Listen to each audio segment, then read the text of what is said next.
Well, the semifinals are here in Arizona. Welcome to Tucson Amphi High School, Amphitheater, as they call it, but for everyone that knows, it is Amphi.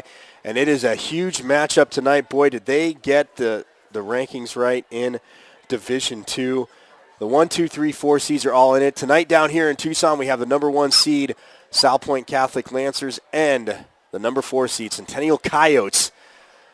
Get set to collide for the very first time ever. Thanks for joining us here on AIA365.com alongside Armand Williams. I'm Michael Caratanillo, and Armand, well, I said it, the number 1 and number 4 seed here. Back up in the valley, another Tucson school's up there. Ironwood Ridge is the number 3 seed. They're taking on the 2 seed, Marcos Deniza. But this game tonight, the first time these two schools have met in, well, Centennial's history and Salpointe's history, first time they've met.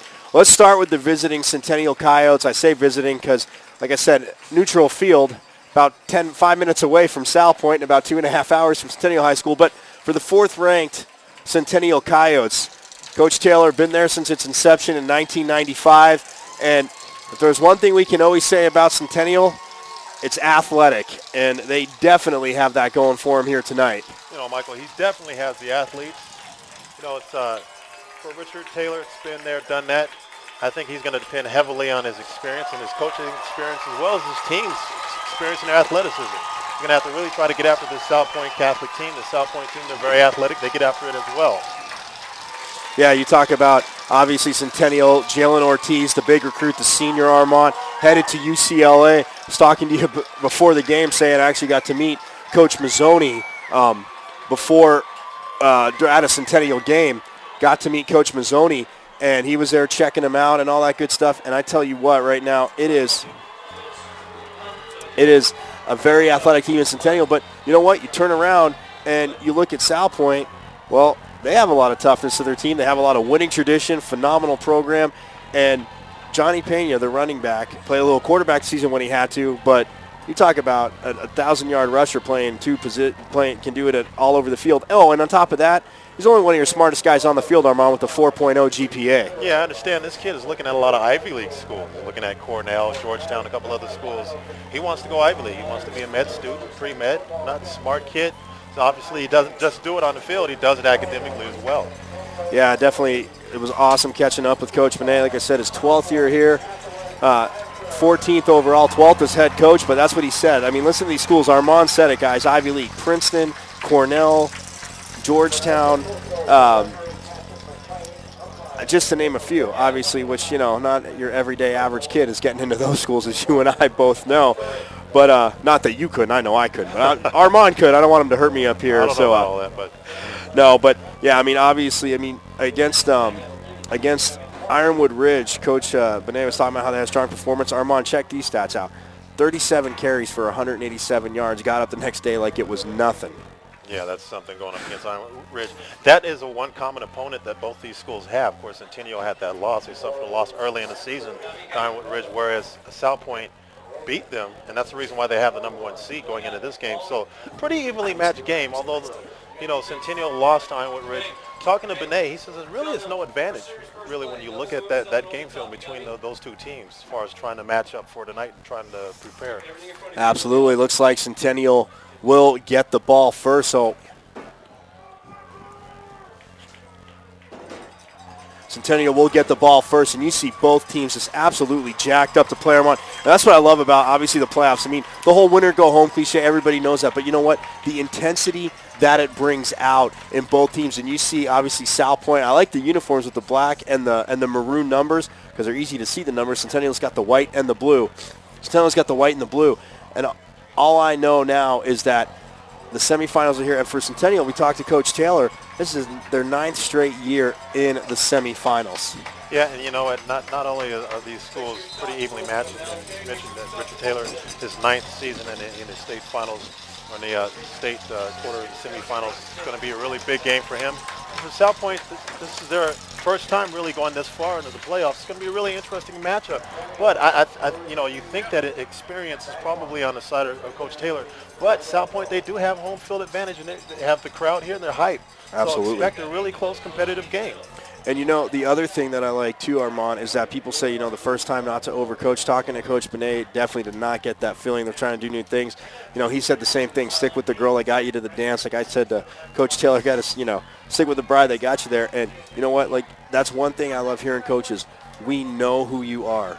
They know who they are. So that's an awesome thing. And so now, Salpointe's going to be kicking off back deep to receive. 3 people are back for the Coyotes, and that ball, it's O'Shea Myers. Jaylen Ortiz will take it. Oh, it's a touchback because, I get to gripe on it. I don't know if you remember this from last year. Yes. My annoyance from high school rules, if you're half a step in the end zone, right, it's an automatic touchback, high school rules here in Arizona, and I gripe about it all the time. I understand protect. If you want to say, okay, it can't be 5 yards in, and the referee can judge. If it's 5 yards, people say, well, why not 6? No. If a high school kid's 5 yards in, call it a touchback. But your heel steps on the line, let the kid go. Absolutely. These kids are athletes, just like they are at Division I. You got a lot of these kids are going to go on and play Division I football. Let them go ahead and have an opportunity to return the football up their heels on the end zone line. Absolutely. So we'll come out. Trey Grant at quarterback at the rest of Centennial starting after this. Trips to the near side of the field. Fakes the handoff to Ortiz, dropping back to pass, has a lot of time, bombs it down the right sideline to Sean Poindexter, can't run under it. Well, Trey Grant, I talked to you on the field about him before the game. This is a kid that was at Centennial's first 2 years. His dad moved, went to North Canyon last year, his junior year, put up good numbers, but now moved back, came to Centennial. And Armand, you look at his numbers, absolutely insane. But that's only for playing half the game most of the time. Yeah, because a lot of the times, he's sitting in the second half pretty much drinking Gatorade with his teammates, celebrating because the game's pretty much already out of reach. So I'll bring up a 2nd and 10. Grant in the shotgun again, Ortiz to his right. Motion to the far side of the field. They give it to Ortiz, and he goes over the left side. Oh, and he's met.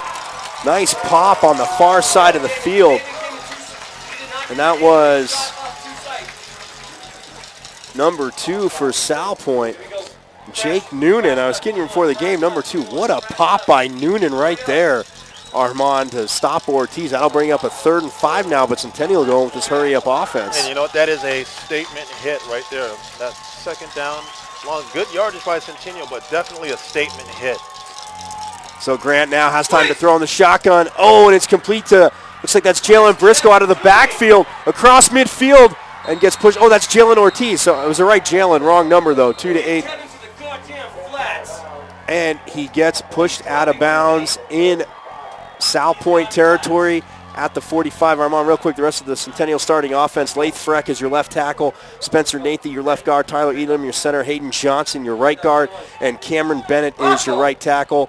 O'Shea Myers, Sean Poindexter are your receivers. Xavier Villanueva, Justin Aki, and obviously Jaylen Ortiz and Matt Rodriguez are going to be your featured backs for the Coyotes. Get to the Lancers starting D after this play. So a 1st and 10, the 45-yard line. Grant in the shotgun pistol formation with Ortiz behind him. Hands off. No, that's Matt Rodriguez now. Goes over the left side and gets to the secondary and dragged down. That was by number 11, Brogan Kemmerly. Well, the pass didn't work, but so far running's working for Centennial. The run has worked, and that last possession now, or that last particular play where they took Jaylen Ortiz and slipped him across the formation. Now, there was a breakdown defensively in there. That was just a lead ISO left. Good play. I mean, you see the physicality by both sides, but Centennial's definitely being very physical. Now, Salpointe, they're going to have to reciprocate to try to stop this.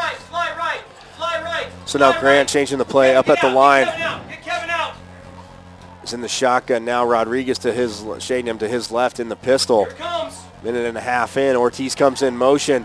Oh, and it looks like it's directly snapped right to him. Goes over the left side, picks up some blockers, and gets into the secondary. And it looks like, again, taken down by Jake Castile. Starting defense for Salpointe. Your defensive ends are Cody Gibson and Carlos Carroll. Defensive tackles are Alex Arnaud and James Kurtak. Linebackers are Jake Castile, Taylor Powell, the sophomore, and Kevin Hamlet.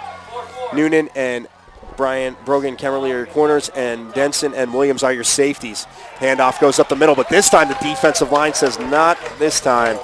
stops the play. Very, very short gain, maybe no gain there on 1st and 10 from the 13-yard line. So a very fast-paced Centennial offense to start this game. It really is. It's a little bit all on Oregon Ducks. They're really trying to get the momentum here offensively, trying to see what they can do as far as putting pressure points on Salpointe's defense, moving the football down the field pretty effectively. But good job by Salpointe there with that particular play. Nice job plugging those gaps. So Grant gets a snap now, gives the handoff to Ortiz over the right side, and he has some room but gets tackled, well, by 3 defenders. Looks like, again, the first one over there was Brogan Kemmerly. And there's a critical 3rd down, Michael, for Salpointe. They see if they can go ahead and prevent Centennial from getting a first down. They have an opportunity to get a first down if they don't put points on the board here in this drive. All right, so 9:29 here in the first quarter. Centennial in the white uniforms, blue numbers. Now Grant's up under center, pitches it to Dedrick Young, goes over the left side and gets stuffed. Nice job by the defense there. And, well, Armand, Coach Benet talked about it. They know what they are. Their defense is tough. He said athletically they might not match up, but you are not going to see any quit, and his linebackers fill the holes better than any. The sophomore, number 44 that I was talking about, Taylor Powell, leads the team, 113 tackles, and then the other linebacker, Carroll, has 103 tackles and 3 interceptions, 5 fumble recoveries. As Grant now, well, looking to the sidelines for the play, looks like a little indecisive. So a 4th and goal now from the 1 yard, or a 4th and 1, pardon me. They're not on the 1 yard line, they're on the 4 yard line. So now Centennial lets the play clock wind down and take a timeout. And Armand, to the point, you said you had this great drive, good drive. Do you kick a field goal? I mean, I know you obviously think you have the beef in the offensive line. I mean, you look across and it's, Freck is 262, Nathy 285, Elam 270, Johnson 260, and then Bennett 285. And this is a high school line, by the way, too. So you feel you have the beef to get the yard, but early on in a playoff game, don't you want the points? That's interesting, those stats that you mentioned, because there's a lot of Division I teams that don't have that kind of size. So you think in a situation like this, and Richard Taylor with his experience and his confidence, you think they're probably going to go ahead and run something. It was very interesting, that previous play, they ran a toss sweep, where previously they've had a lot of success running a lead ISO. Wonder why they didn't run lead ISO on that last play. Instead, run toss sweep. It's kind of a slow developing play, allowed Salpointe's defense to go ahead and corral that tackle for no gain. Just creates a 4th and 1 situation. And looks like, in fact, they are going to go for it. This is a statement. This is definitely a statement move for Coach Taylor. Absolutely. So they are. Here they go. 4th and goal. Team, like I said, 9 straight years in the semi. So Trey Grant's going to be up under center. Looks like Dedrick Young's in the backfield, and he keeps it. Rolls out to his right. Has a receiver wide open, and it is caught for a touchdown. And that is number 22. I couldn't see him in the corner there. Armand for Centennial caught the touchdown, and that is Austin Schlier. Actually plays linebacker for them, playing a little bit of lineup as almost a wing there, and just on the play action went out into the flat with Grant under center and makes it 6-0 on the 4-yard touchdown pass from Grant to Schlier, and now Navarro will come on to kick the extra point. Joe Navarro.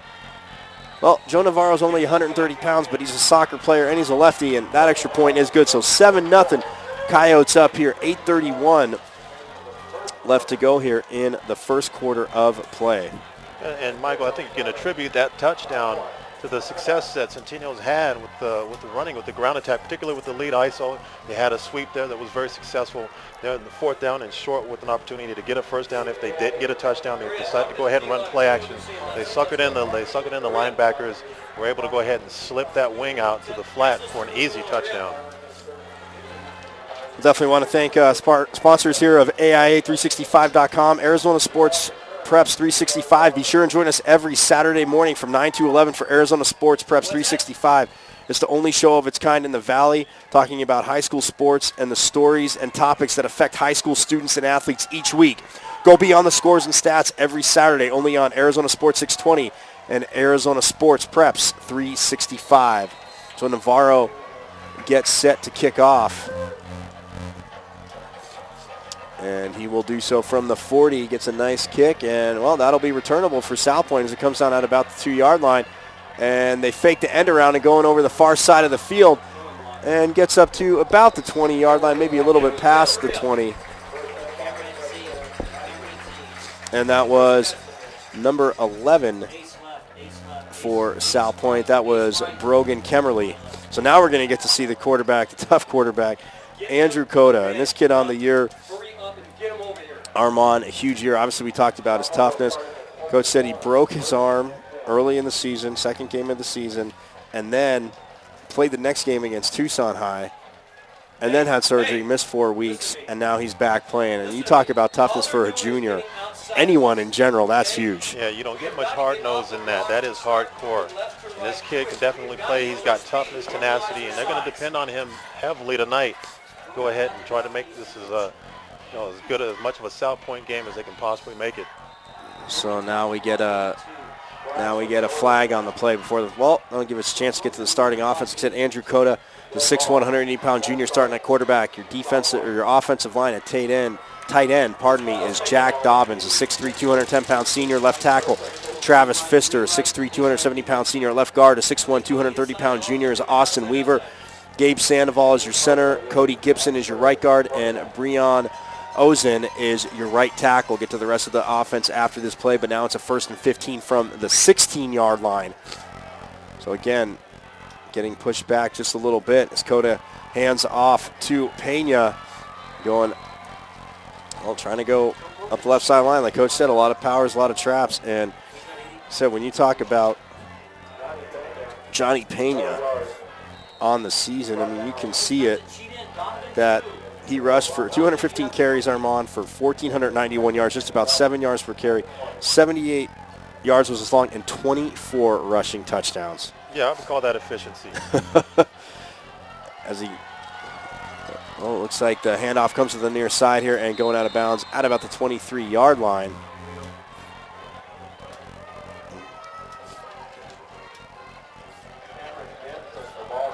On the tackle there by number 5, Matt Rodriguez, the linebacker. Get the Centennial starting D now. Dominique Hodge and Marcus Ferrier are your defensive ends. Sam Ray and Alicio Ramos are your tackles. Jacob Lamelli, Wes Westbrook, and Matt Rodriguez are your linebackers. Your corners are Jaylen Ortiz and Nate Simpson. Omari Burks and Adam Leonard are your safeties. So now a 3rd and 8 from the 23. Cota in the shotgun. Gets the snap, getting blitz, goes to his right, sets up the screen perfectly, although, nobody was there as Rodriguez came in, and that real estate was wide open. It looks like he was trying to hit Brogan Kemmerly on that play there, Armand, but they baited him in perfectly, just nobody was there. And it was Matt Rodriguez is the reason why that play collapsed, because you saw him put extreme pressure on the quarterback. He simply forced that football there, and that was not best first possession for Salpointe. They're going to have to try to go ahead and stop the Centennial offense defensively. Try to keep away from giving up the big plays. Try to get the football back in some decent field position, see what they can do. But for this first series, not necessarily a good series for Salpointe's offense. So now punting for Salpointe will be Jake Noonan. Almost falls down there, but gets off one heck of a punt, pushing Villanueva back to the 35, trying to get to the 40, and will cross the 40 to the 45 as he gets pushed to the far sideline. Well, that was very odd by Noonan. Armand, he falls down as he's punting, but still got off one heck of a punt. I know Centennial have good field position, but you'd think falling down, that punt could have been a lot worse. It could have been a lot worse. What they did, actually, they ran a little rugby. They run a rugby-style kick where they sprinted him out to the right. He started to slip a little bit, but got a good kickoff. Just the return. It's the best. Wasn't the best return defense by Salpointe, and it sets up Centennial in good field position as they cross the 50-yard line again, trying to put more pressure on that Salpointe defense. So 7-0 the score here, 7:26 left to go in the opening quarter in the semifinal matchup here at Amphi down in Tucson. So now Trey Grant comes up under center, has an I formation. Slot to the near side with Poindexter to the closest receiver. Handoff to Dedrick Young over the left side, gets some blocks, and just goes straight into the secondary. And again, that left side of the line with Laith Freck and Spencer Nathy. You're looking at that. That's like over 500 pounds of beef just pushing on you. Yeah, and you know what? For the exception of that, the end-around sweep to Jaylen Ortiz early in that first series, really Centennial, they're getting their most yardage and probably the best productivity running right off the tackles of Salpointe's defense. So Trey Grant barking out the play to his line as His center, Tyler Elam, gets the line straight. Now he's in the shotgun. Motion by Lamelli to the near side. The handoff to Dedrick Young. Just, well, takes what he can get up the middle. Second and short, and he gets enough there for the first down. Armand, so with 6:35 left to go here in the first. Centennial picks up a first down, 7-0. They're also leading this game. Yeah, and so far Centennial, they've got the momentum. They've got things moving offensively, running the football in between the tackles successfully. They ran sweep successfully, been able to find the wide receivers slipping across the formation. Good play action there on 4th down and short, which set up the touchdown, which of course resulted in a touchdown.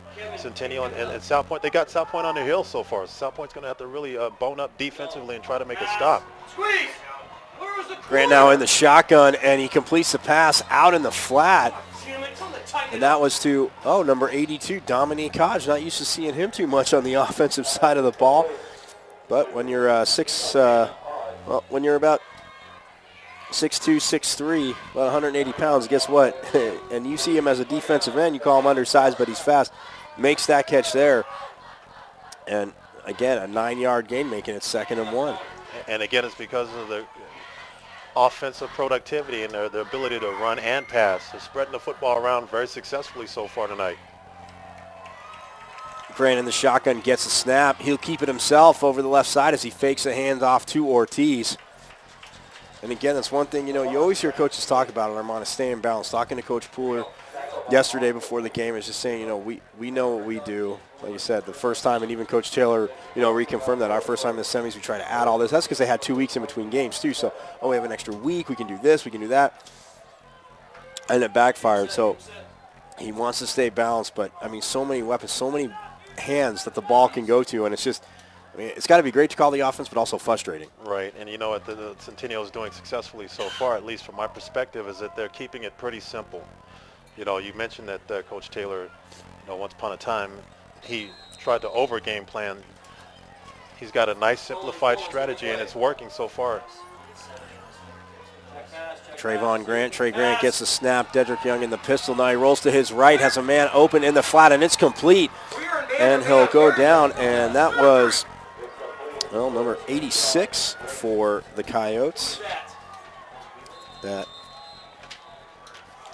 There's an injury down, player down on the field.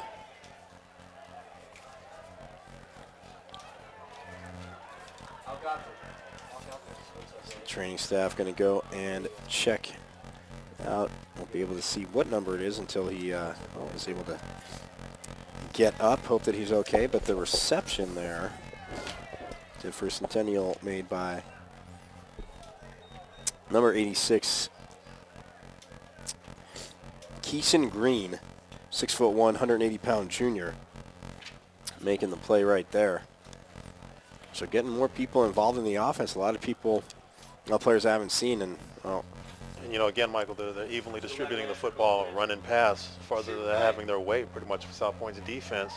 Been able to distribute it and get a lot of success. Pick up some good yards. First down with the run or the pass sets up the 2nd and short. And from there, looks like Centennial's content with going ahead and getting the 2 or 3 yards to pick up the first down and extending the drive. Absolutely. This will give me a second to thank some of our sponsors. Farmers Insurance is proud to be part of the Phoenix community and a longtime partner of the Arizona Interscholastic Association. Since 1928, Farmers has served communities and provided superior service to millions of customers. See how your knowledgeable local Farmers agent can save you money. Call 1-800-FARMERS or visit farmers.com. That's 1-800-FARMERS or farmers.com. We are insurance. We are Farmers. And walking off the field there, coming to the sidelines for Salpointe. Looks like that was number 52, Austin Weaver. He's walking it off, but that'll bring up a 1st and 10 now from Salpointe 17 for the Coyotes as Grant in the shotgun has Ortiz in motion. Hands off to Dedrick Young, and he goes over the left side, and the hole closes really quick. Nice job by the outside linebacker there, Armand, to pinch the play down, stayed disciplined so he couldn't bounce outside and made the tackle. Yeah, he had dual responsibility there. First, he had to try to make sure that he contained it or at least bounced it outside. And then once he found out that the end around was the disguise play, that in fact it was off tackle, he did a great job closing in going ahead collapsing that and making the tackle for no gain. And in high school, that's one of the toughest things. Not that varsity players don't get it, but keeping that contained, not getting too anxious to come down too far. So Grant gets the snap, fakes the handoff, goes up the middle. May have been better served giving that to Ortiz, as he may have lost a yard. So now it might be a 2nd and 10, or a 3rd and 10, pardon me, Armand, back from the 17-yard line. It's a good job by Salpointe, finally boning up defensively, making some stops here. Centennial tried 2 run plays right off the left tackle, and then they tried to go the opposite direction, the right tackle. Good job defensively by Salpointe, finally containing and stopping this Centennial high-octane offense. Let's see what they can do on 3rd down. It's really the first time that they've had a 3rd and long situation. And now this crowd from Salpointe, home crowd getting on their feet, want a big stop. 3rd and 9 here on the 16. Grant in the shotgun. Dedrick Young just shading him to the left in the pistol. O'Shea Myers comes in motion. He's looking that way, and the pass is complete. But let's see where his forward progress. Actually, that's Sean Poindexter, pardon me. Sean Poindexter, the 6'5", 203-pound senior receiver. Let's see where his no, he's going to be short, so it's going to be another 4th and short. But it looks like, well, no, I was going to say I thought I saw Navarro coming on. Nope. Xavier Villanueva's coming in, along with, I think it's Keyshawn Green, number 86. So 4th and 2. Well, they're definitely saying I'm the big boy here, and they're going for it again, Armand. They're trying to put this game away early. It's going to be important for Salpointe to go ahead and be aggressive, but be disciplined. Grant gets the snap, sends Rodriguez in motion, and now gets it to Ortiz. He gets the 1st down in a bunch of traffic there. What a throw by Grant. The defense is right there, Armand. And if I'm Trey Grant, I mean, I played quarterback, maybe not at obviously Trey's level, but man, as a coach, Coach Fuller's got to be blinking his eyes because he threw that into traffic. Anyone could have came up with that ball. Yeah, he really did throw it in traffic. But, he showed a lot of discipline there. He showed great poise there, allowing that defense to kind of collapse in on him and just simply found his wide receiver, the running back, simply found a spot inside that defense, pick up the 1st down. And on a 1st and goal from the 9 there, Armand, Dedrick Young gets stuck. Again, I'm talking to Coach Benet, I mean, even in these 2 drives, I know Centennials move the ball, Armand, but I'm very impressed with the discipline. And, I mean, it always comes to my 2 favorite words in football, especially on defense, accountability and trust. If you're playing defense, I got to know that you're accountable, but I got to trust where you're going to be because if I start covering for you, guess what? Then the field opens up. And I'm impressed with Salpointe's discipline so far. Absolutely. You can't be but impressed with what they do. And Dedrick Young gets the ball, and he gets stopped short. His knee was down on the 1-yard line. Looks like that was Jay Castile who made the stop there. Oh boy, that was close, Michael. I mean, it looked like he got the football across the end zone, but I think the referee determined that his knee was down right before he went out and stretched that arm out across the end zone. He's going to set up a 3rd, about 1 yard or maybe a couple feet from the end zone. This is a really, really big defensive stand for Salpointe. They can't let Centennial get up by 2 touchdowns.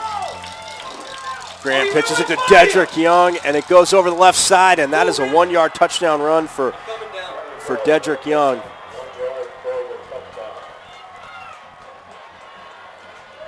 Well, that makes it 13-0 depending Navarro's extra point. But, again, you know what? I mean, to me, Armand, Navarro makes this 14-0. You say you don't want to be down 2 touchdowns. Bad news is you're down 2 touchdowns. The over obvious good news is it's 2:16 left in the 1st quarter.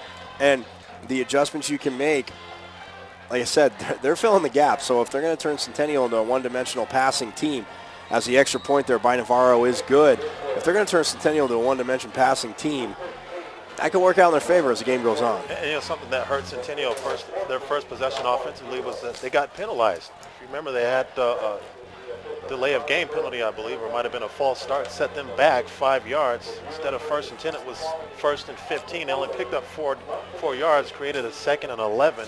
You can't play against a Centennial team, a disciplined team, a team coached by Richard Taylor. As good as he is in preparation and whatnot, as good as he prepares for playoff games, because we know that he's been there and done that. You can't shoot yourself in the foot like that and expect to be able to compete against this team or be in this football game. So they're going to have to cut down on the penalties. Look, they're playing plenty of intensity. They're showing a lot of intensity. The thing is that they got to play disciplined and smart football. And they have an opportunity to get back in this football game, but they're going to have to do it one play at a time. I want to thank Valley Toyota dealers. Your Valley Toyota dealers, pardon me, are proud to be supporting partners of the AIA for another year. When you're ready to buy a new or used car or truck, be sure and head to your Valley Toyota dealers. Check out their incredible incentives going on right now. Models like the always reliable Camry and others. Go to valleytoyotadealers.com to find the dealer near you. Navarro kicks off. It's a good return by Salpointe. It's taking a little deep, but up across the 20. Looks like it'll be just about the 24-yard line, Armand. So a 1st and 10 from the 24. Said not getting stuck too deep in their territory, but you're right. Territory, pardon me. It is cliche, but it is one play at a time. There is no 14-point play in football.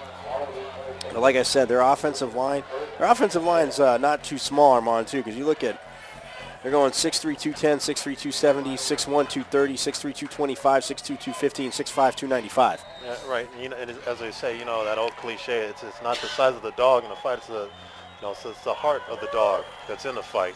And Salpointe, they certainly got plenty of heart, plenty of tenacity. Now, can they get things together offensively? Can they play disciplined football and take advantage of the opportunities that they have? Andrew Cota in the shotgun.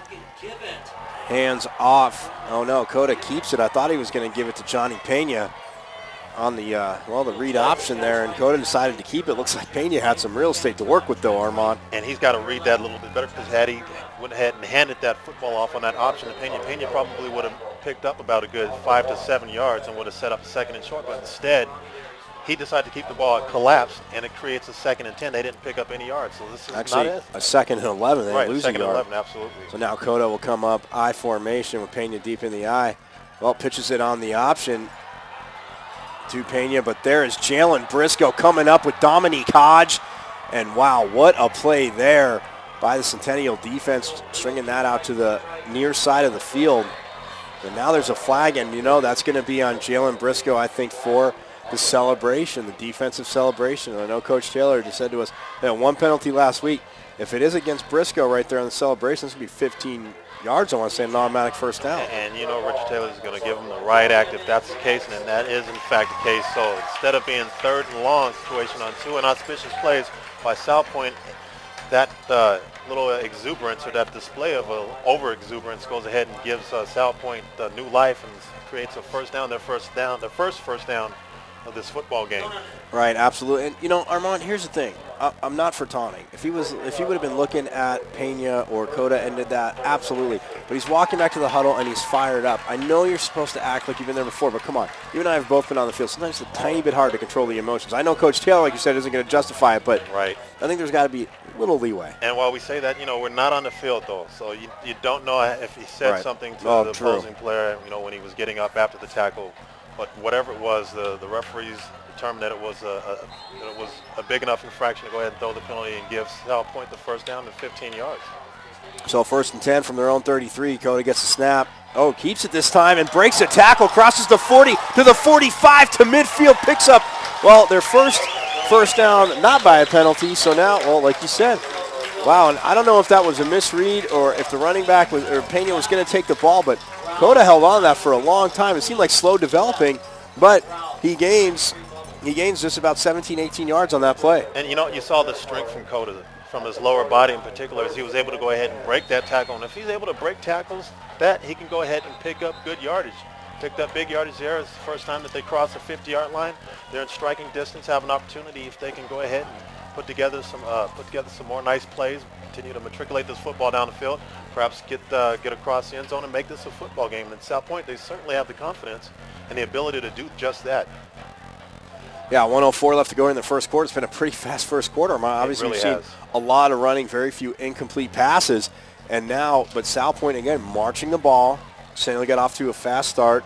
It's almost kind of like the reverse of the semifinal last year. Chaparral got off to the fast start. Centennial moved the ball, didn't get points. Chaparral got out to a big lead. Centennial comes charging all the way back, and then Chaparral ends up holding on to win the game.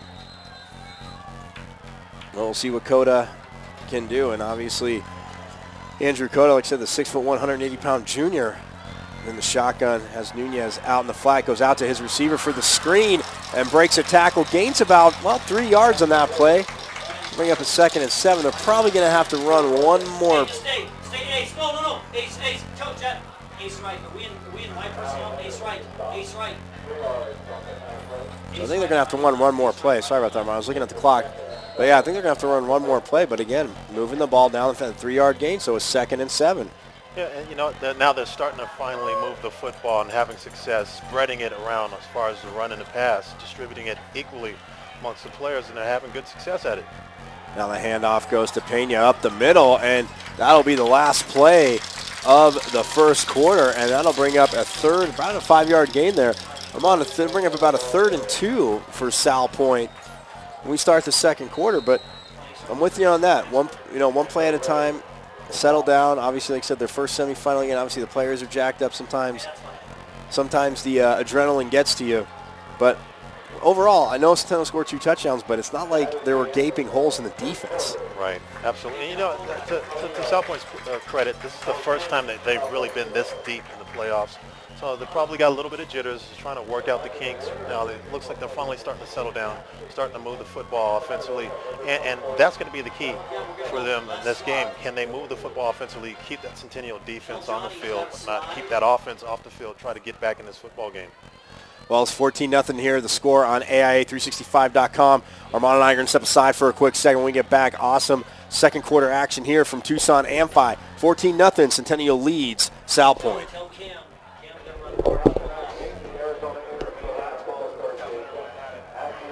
Tell them not to show it. Tell the offense not to show the formation yet. Tell them not to show the formation yet. Let's see. Because let's see where we're at. Because there's a ball in the right hash. Hold on. Okay, so we need to go right. We need to go right slot. We need to go.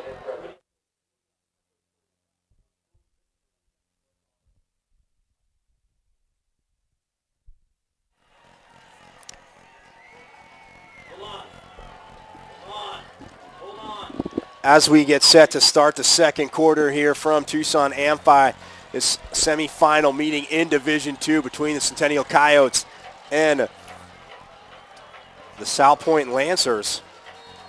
Salpointe with the ball will have a 3rd and 3 from the Coyote 42-yard line. Now Andrew Cota comes up under center I formation.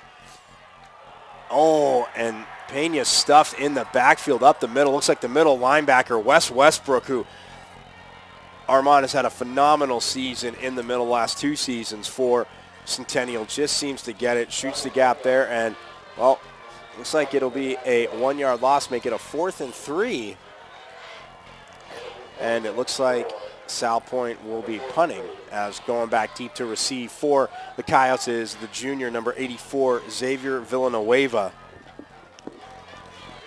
And a great job by Centennial shooting those gaps. It's like they shot the A-B gap. Did a great job. Oh, and now we have a penalty marker now. Sorry, Armand. Not a problem. Looks like it's going to move them back, Salpointe back 5 yards. I don't know if this hurts them that much, depending on the strength of the leg, strength of the kicker's leg. And I was going to say, Noonan had got off one heck of a punt last time, so this 5 yards actually might give him a little more room, because you see they're pushing Villanueva all the way back to the 10. And we know, to me, that's the magic yard line. So many returners now will run back behind it and try and make a play. And speed at every level. Obviously, the NFL, as you know, is the epicenter of all pinnacle. speed, Sure. Pinnacle. But then college, obviously, Division I, even down to Division II, junior college. I mean, the speed is there. Right. And guys, they think they have the speed to make a play. And that time, Noonan, gets off an end-over-end punt. Villanueva takes it. It's at the 15. He starts to the far side of the field. And Armand, his first 2 steps were forward. That was good. But then he started going east-west. And he had no chance there. Great job by the coverage team of Salpointe getting down there and making the tackle. Yeah, absolutely. That was outstanding coverage there. And then on the tackle, like that was actually Stephen Begay, the linebacker. The nice tackle there. And defensively now it's time for Salpointe to continue to see if they can stop Centennial's momentum. They can. If they can prevent them from getting the first down, they might have an opportunity to get the football in good field position. But, of course, as we mentioned it before, and this is so cliche, it's one play at a time. You cannot let Centennial have the big plays. You got to be disciplined defensively. Pay attention to details. Trey Grant in the shotgun. It's like Matt Rodriguez to his right, a slot to the near side of the field. He gets the snap, and, actually that's Jaylen Ortiz. And guess what? Grant decided to keep it, but he goes down in the backfield. And that is a great job there. Brogan Kemmerly, the corner, pinched down and came in to make the play, Armand. Again, one play at a time, but now it's 2nd and 11. Yeah, he broke off something there defensively. You see the Centennial defense is starting to really dial it up and starting to get after it, penetrating gaps, playing much more disciplined defensively as far as containment, putting pressure on the quarterback and getting to those running backs. So 2nd and 11, 10.5 left to go here in the second quarter. Coyotes lead the Lancers 14-0. Grant in the shotgun.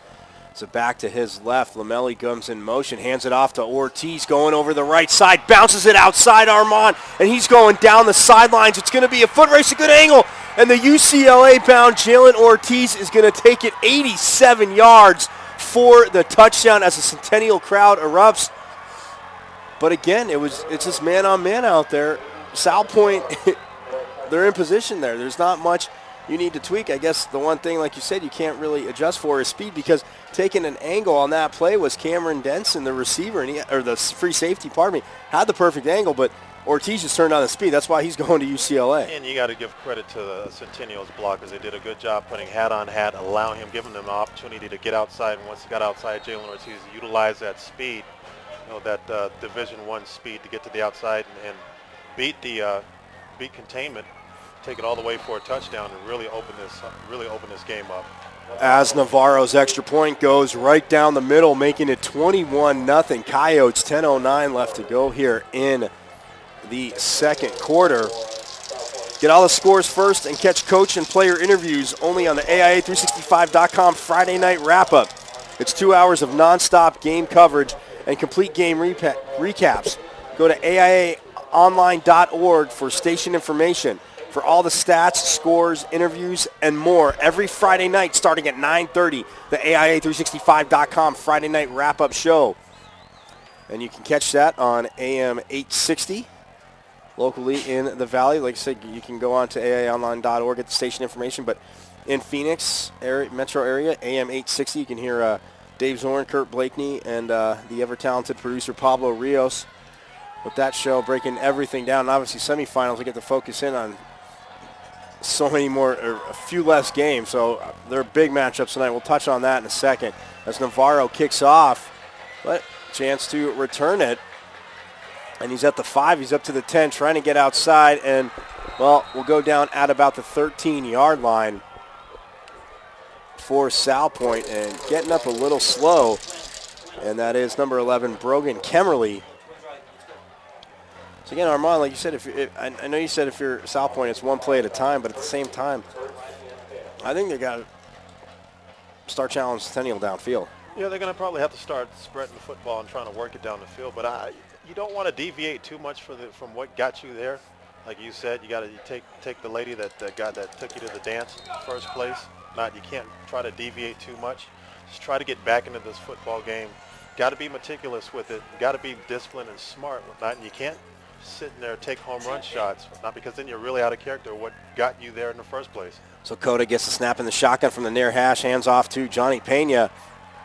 And, well, goes over the left side for, well, looks like maybe about a 2-yard gain, which will bring up a 2nd and 8. And that's one thing, and that's one phrase that I like that Coach Benet used, is chasing the chains. It's like we cannot get into 3rd and longs with this team. We don't want to be chasing the chains. And, I'm sure other coaches have used that. I've never heard it, but I love that term because it's so true. And Coach Shelley even said it to us, first down.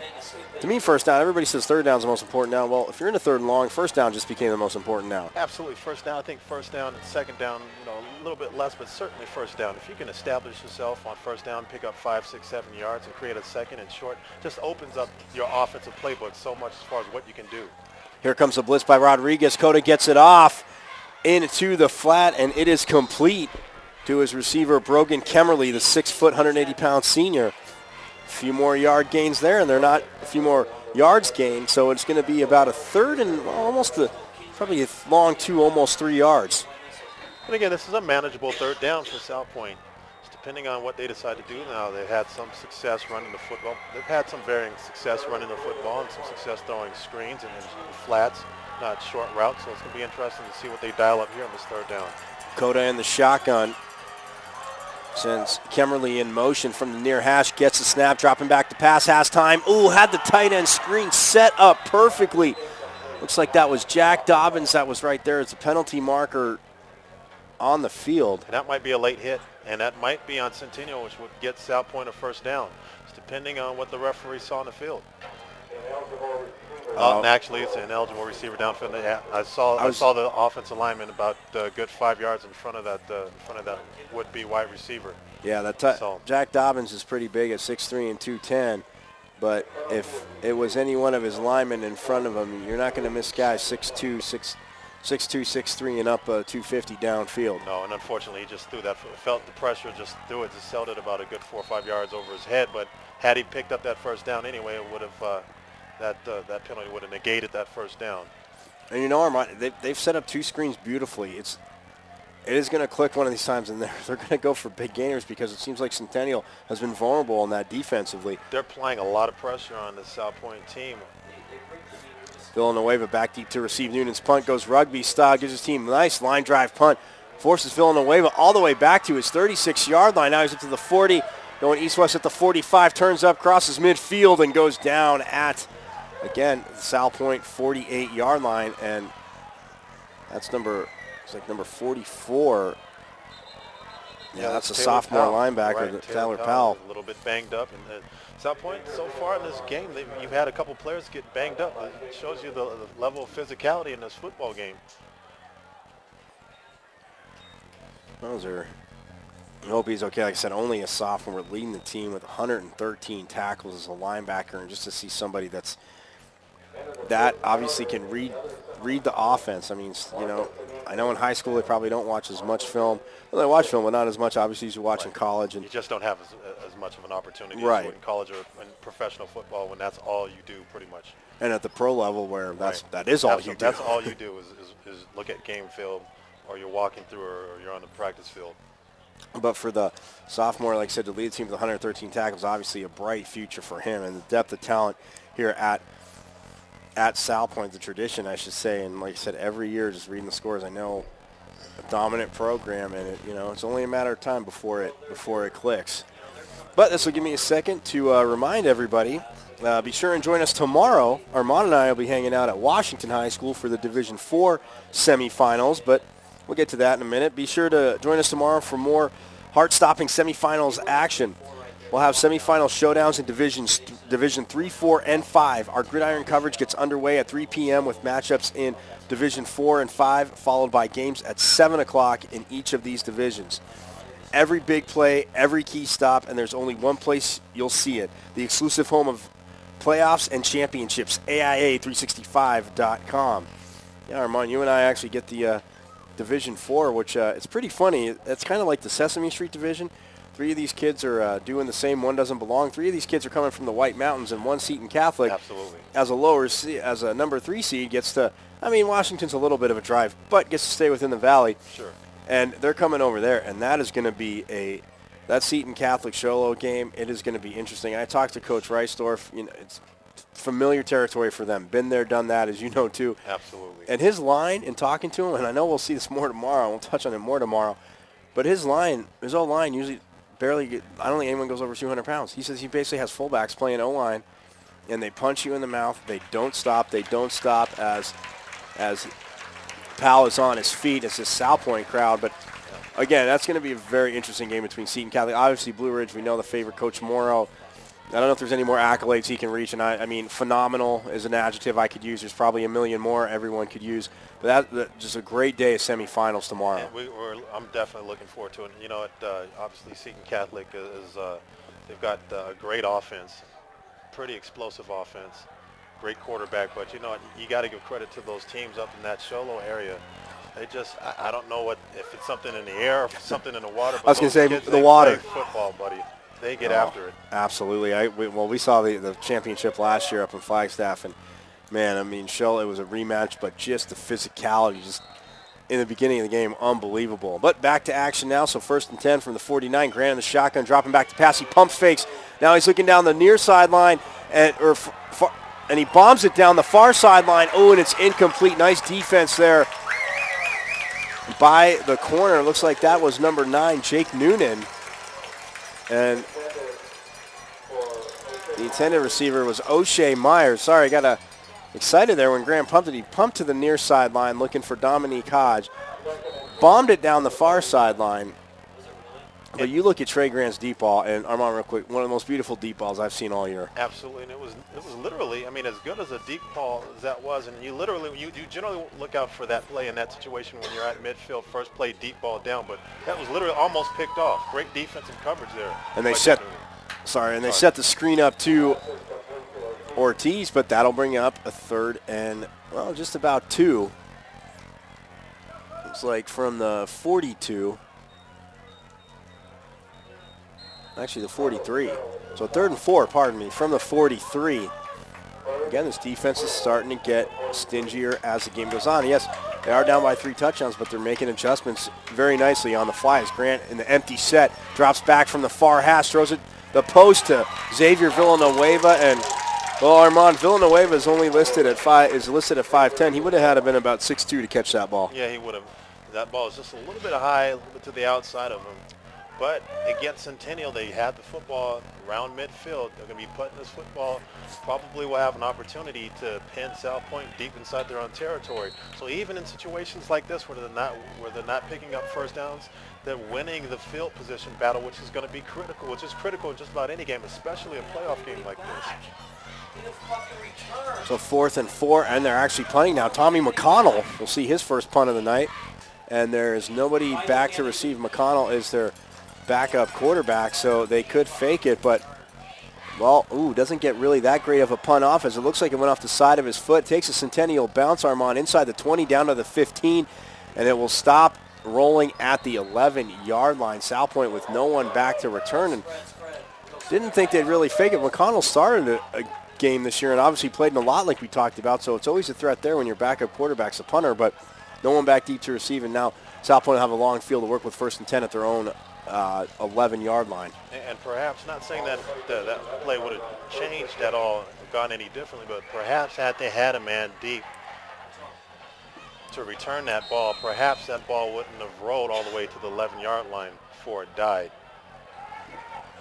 So now Coda in the shotgun, 2 receivers to the near side. Single receiver to the far side, comes to the near side. Oh, and it's almost picked off, and what a catch by Denson, who catches it. The ball comes out, but I think he was down on that play, Armand, and that'll be a 1st down. What a phenomenal catch there by the junior wide receiver, Cameron Denson, 6'1", 175. And, well, Coach told us Ortiz would be matched up on him. He made the gamble, try and get the interception, and didn't get it there. He didn't get it there, but I tell you what, if they throw that again, you better watch out, because Ortiz was all over that. I mean, he was within a fraction of an inch of picking that ball up. That was a really, really dangerous pass. So you got to get that timing down a little bit better there for Salpointe. So now 1st and 10 from their own 27. As Kemmerly goes in motion, Coda gets a snap, hands off to Pena over the left side, still on his feet, drags the tackler with him, and that was Wes Westbrook, the middle linebacker there. And, well, Coach Benet said, when you talk about Johnny Pena, he might be a step or 2 slower, but he is their strongest kid in the weight room.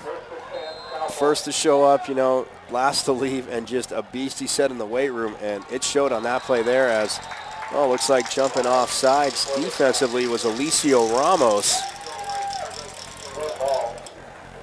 So, yeah, so that'll bring up a 1st and 5 from the 44. And, well, 1 penalty last week and already 3 on Centennial right now. The personal foul.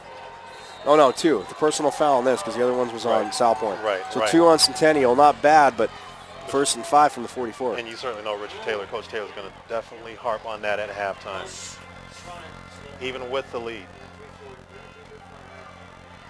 So Coda now with the shotgun shifts his back to his right. Now he drops back, goes up the middle on the quarterback keeper, gets hit by Rodriguez and bounces off a few players like a pinball, but Armani picks up a 1st down.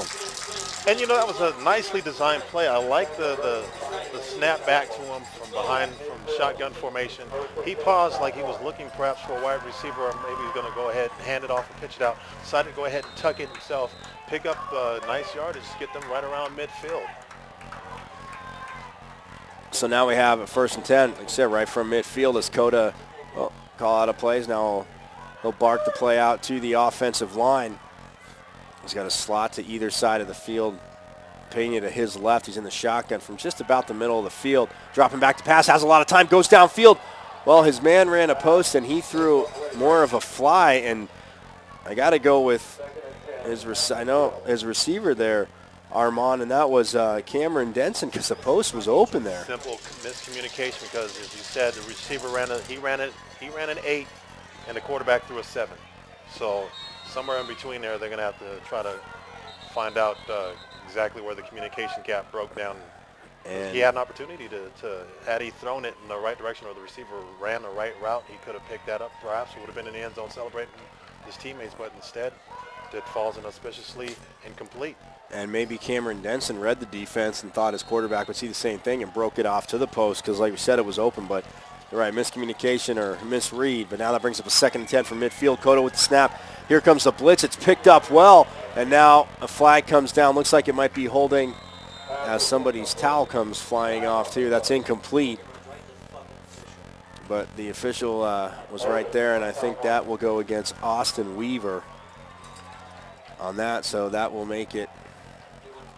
Well, if they could, I don't know, a thing like this where they really haven't converted, I mean, you push them back 10 or you just take it, make it 3rd and 10. Right. And, you know, it's unfortunate for Salpointe because they did a nice job picking up the blitz and picking up the pressure. Unfortunately, the officials saw that Salpointe was grabbing cloth, and that's going to cost them 10 yards.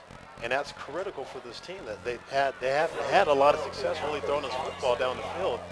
And this is not a team that's typically a high-octane offense as far as being able to throw the football down the field and pick up big yards. Oh, absolutely, and Coach talked to us about that. But Jeff Gallimore now checking in on the defensive line. You see number 23, Marcus Feria, just a beast, playing him inside, outside. Now he's actually lined up. Dominique Hodges standing to his left, so 2 defensive ends on one side of the formation. Run it. So Cota going to run the play. 2nd and 26, though, now from the 34. Then the shotgun, empty backfield. Trips to the far side, slot to the near side. He's looking to the far side, getting some pressure, buys some time. Has Denson, and Denson catches it in front of Ortiz. Nice job adjusting to his quarterback, Armand. And on 2nd and 26, they pick up a huge first down. Yeah, it looks like he did an outstanding job making the adjustment, because it looked like he ran a deep out, but then decided to go ahead and cut against the grain, cross the face of the defender, and because he crossed the face of the defender at the right time, his quarterback was able to spot him, throw it down the field, complete it, pick up a big critical first down, sets him up in great field position just across their 40-yard line. And that time him and Cameron Denson on the same page, so 1st and 10 from the Coyote 38. Cota dropping back to pass, goes down the middle of the field. Oh, and his player's wide open, but he got hit as he threw, and almost coming up with an interception was Nate Simpson for the Coyotes, as that pass was intended for. Looks like that was number 19, and that was Robert Wilson. If he leads Wilson there, that's a big gain.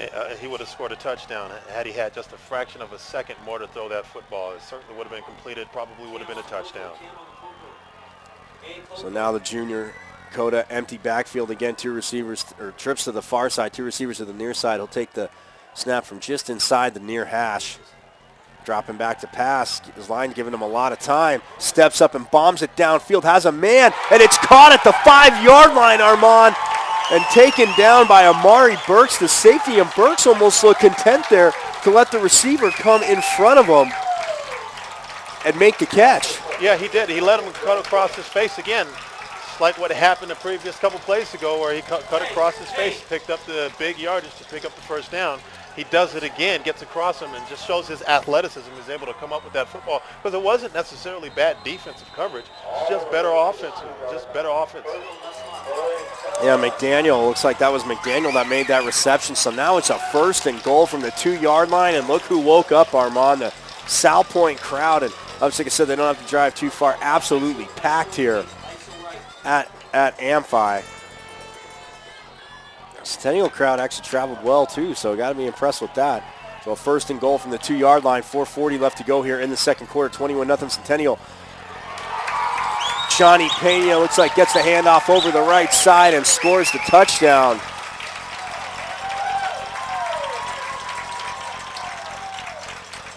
Yeah, Johnny Pena with the 4-yard touchdown run, and well, like I said, the huge numbers he's had. Obviously, you're going to go to your bread and butter there, and the line did a great job. Line did a great job, Armand, real quick, the whole series, picking up the blitz and I know Coda had to adjust, but at least he had time to do that. You know what, the offensive line did a good job, as well as the running backs picking up those blitzes from those linebackers, safety shooting up the gaps, and you got to give credit to the quarterback being able to scramble and keep himself alive and locate his wide receivers under that much duress and pressure. So Luke Bakewell kicks the extra point, and with 4:36 left to go here in the second quarter, Salpointe gets on the board. It's 21-7 now. Looks like there's a penalty marker actually down on the far side of the field. See what the call is here.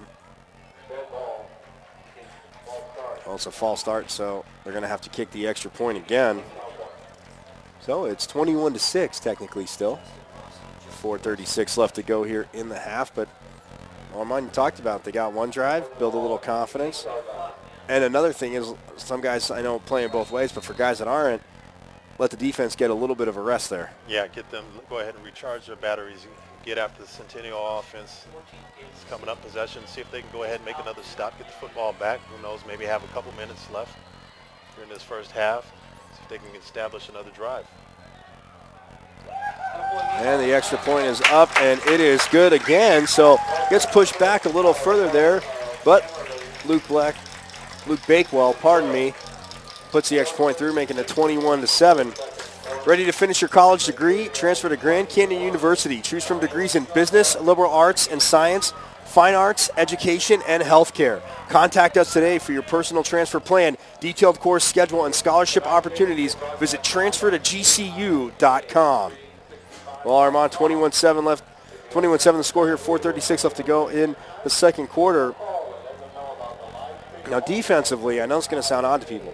I don't think you really got to change too much of what you're doing. They've been covering better. They've been gap disciplined. Just they can't give up that one play. That's it.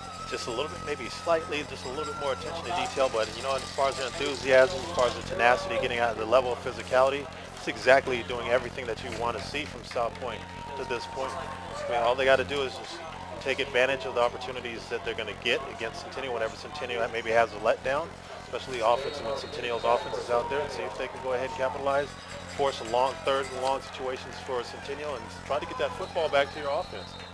And they're going to stop the play there as flags before the kick. Looks like it's probably going to be an offside. Actually, that's marching back. And that's Johnny Pena kicking off. So not only is he running the ball, but he's kicking off for Salpointe.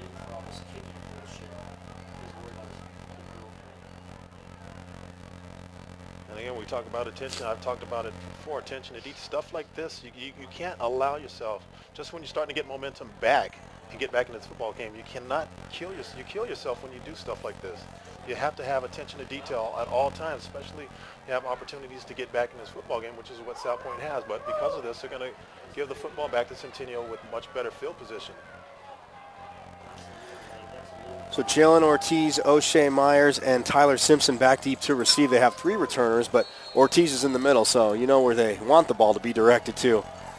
So now Pena will kick off. A nice kickoff, even though he got pushed back to 35, and Ortiz will take it at the 5. Good kick. He's up to the 10, to the 15, to the 20, going straight up the middle, and will go down across the 25, go down at about the 30-yard line.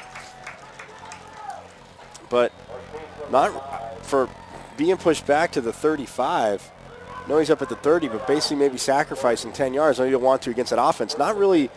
Like you said, they're not going to be happy with the penalty, but not bad there. But it was good coverage. It was good lane discipline by the defenders. Good job, you know, corralling him, making him stop, not letting him break tackles. But again, when you have a situation like that, the only thing that you really do for Centennial, you allow Centennial a little bit more offense, you know, for their explosive return man to operate. So a 1st and 10 from their own 30 for the Coyotes. Offense, well, off the field for a little bit. Trey Grant in the shotgun. He's got it back to his left. Ortiz in motion, just flips in the ball.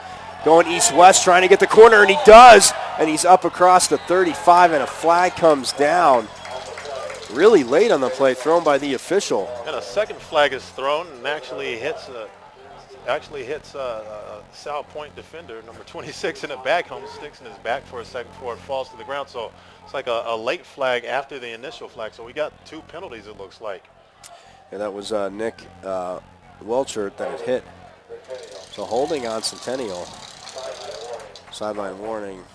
So in the sideline warning, it's just a warning. The penalty, they'll march Centennial back, right? I think so. I think that this wouldn't negate that penalty. It's still probably going to march the 10 yards off. In fact, it looks like that's what's going to happen there. So Centennial now starting to hurt themselves as far as with penalties, mistakes. All right, and Rodriguez, if he just would have let him go. I know the official was right there, but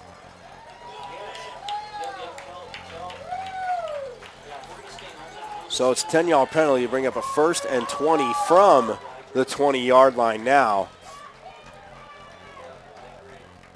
And, well, we'll see what the Coyotes have. They'll be taking the snap from the near hash. Will Trey Grant, same formation, 2 receivers to one side. He's got Ortiz in the backfield. Motion to the far side now, hands it off. Wow, to Ortiz, and he goes down right away.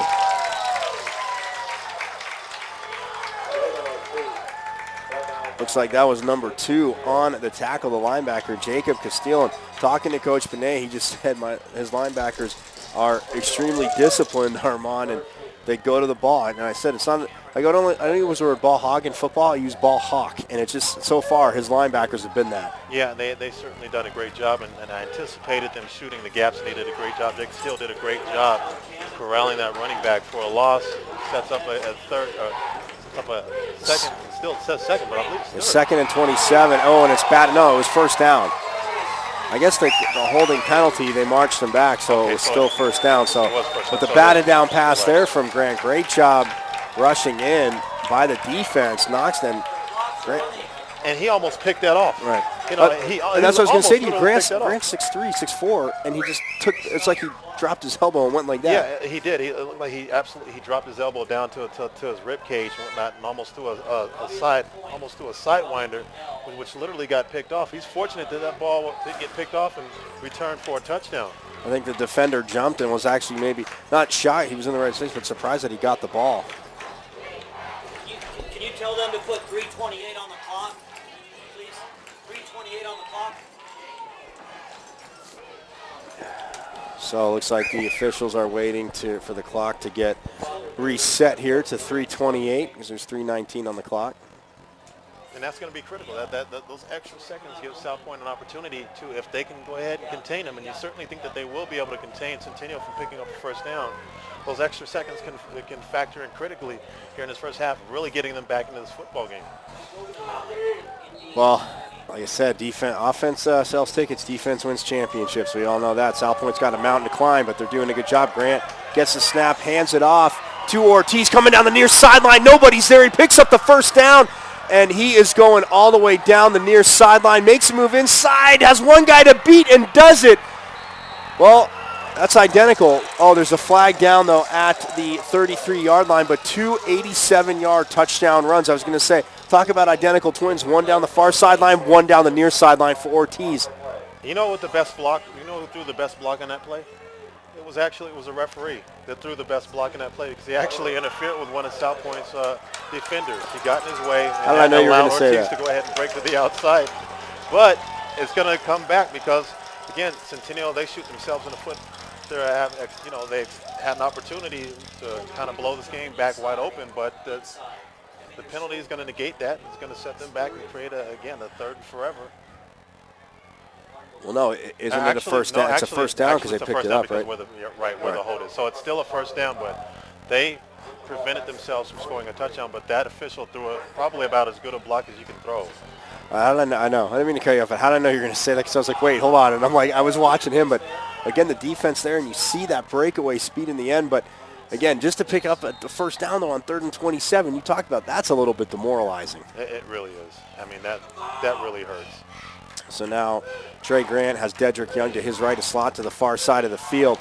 He'll take the snap from the near hash, hands off to Young. He'll go up the middle, go across the Salpointe 40 and down at the 37-yard line, gets tripped up. But again, just taking the patience with I guess your pseudo trap plays, dives at the middle, whatever they're running. It's just they're definitely they're mixing it up here with 2:50 left to go here in the second quarter. It's just so unfortunate for Salpointe.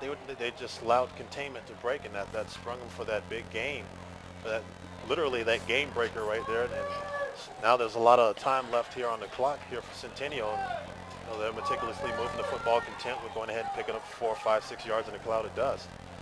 Grant in the shotgun. Dedrick Young shading him to the right in the pistol. Gives it to Young again, just going right up the middle on that dive. That'll bring up a 3rd and short with 2:25 to go here in the second quarter. Armand, Centennial's got 2 timeouts, and that's what I think they're maybe trying to do is milk the clock because Salpointe's got all 3. Right, and they're trying to keep Salpointe from having another offensive possession with too much time on the clock. Salpointe has done it. They did a great job last possession moving the football down the field in very little time. So now they're letting the clock run down, and Trey Grant's all the way on the sideline, so I think they're going to take a timeout as Jalen Briscoe is now coming onto the field. And now, the coaching staff is taking a timeout as they let the clock run pretty much mostly the way down from the play clock. So 1:51 left to go here in the second quarter. 21-7, Centennial leading over Salpointe. Be sure and join us tomorrow for more. Oh, wait, take that back. A berth in the state championship is on the line this weekend when the teams hit the mat and take the floor in the AIA Spirit Line State Qualifying event this Saturday from Estrella Foothills High School. We'll have live coverage from start to finish beginning at 8 a.m. Don't miss your team's performance as they battle it out to see who will advance. Catch it all only on AIA365.com.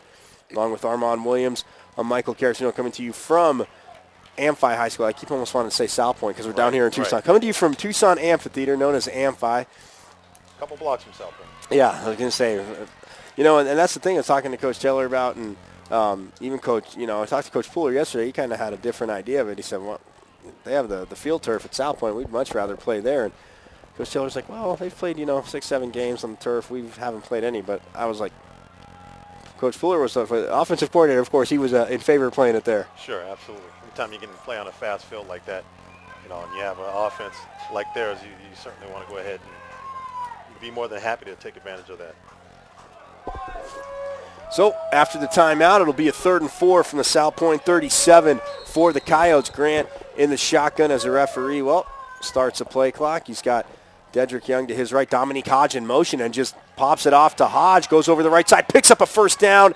And Dominique Hodge, a player, like I said, I did quite a few of their games this year. Haven't really seen him that much on offense because he's been such a dominant defensive end. Right there, showing off a little bit of the offensive skills. And you saw the speed there with that sprint sweep there to the right side. You saw he was absolutely. I can't read the kid's mind, but it looked like he was determined to pick up that 1st down, and that's exactly what he did. And Armand, they talk about timing plays and basketball, this and that, and football, but that is unbelievable because he starts in motion, and I know it's repetition after repetition in practice, but when that player, whoever it is, whether it's been Ortiz or now Hodge, they start in motion. The snap comes, he's full speed. Grant gets it. It's almost like a basketball touch pass because he's just like, whoop, right to him. Absolutely. Or if you will, being a track and field guy, it's almost like watching a 4x1 meter relay. Absolutely. You got a guy, you got the lead anchor or you got the anchor leg with a full head of steam, gets a baton, perfect pass, not, just off to the races. So 1st and 10 from the 32. The handoff goes to Dedrick Young, and he gets stuffed this time. And looks like that was number 52 on defense. Austin Weaver making the play there, Armand. And, well, again, they've showed whether, they had the right defense called, slant the right way, whatever, but they've been very gap disciplined, down 21-7. And now there's 50 seconds left to go and counting.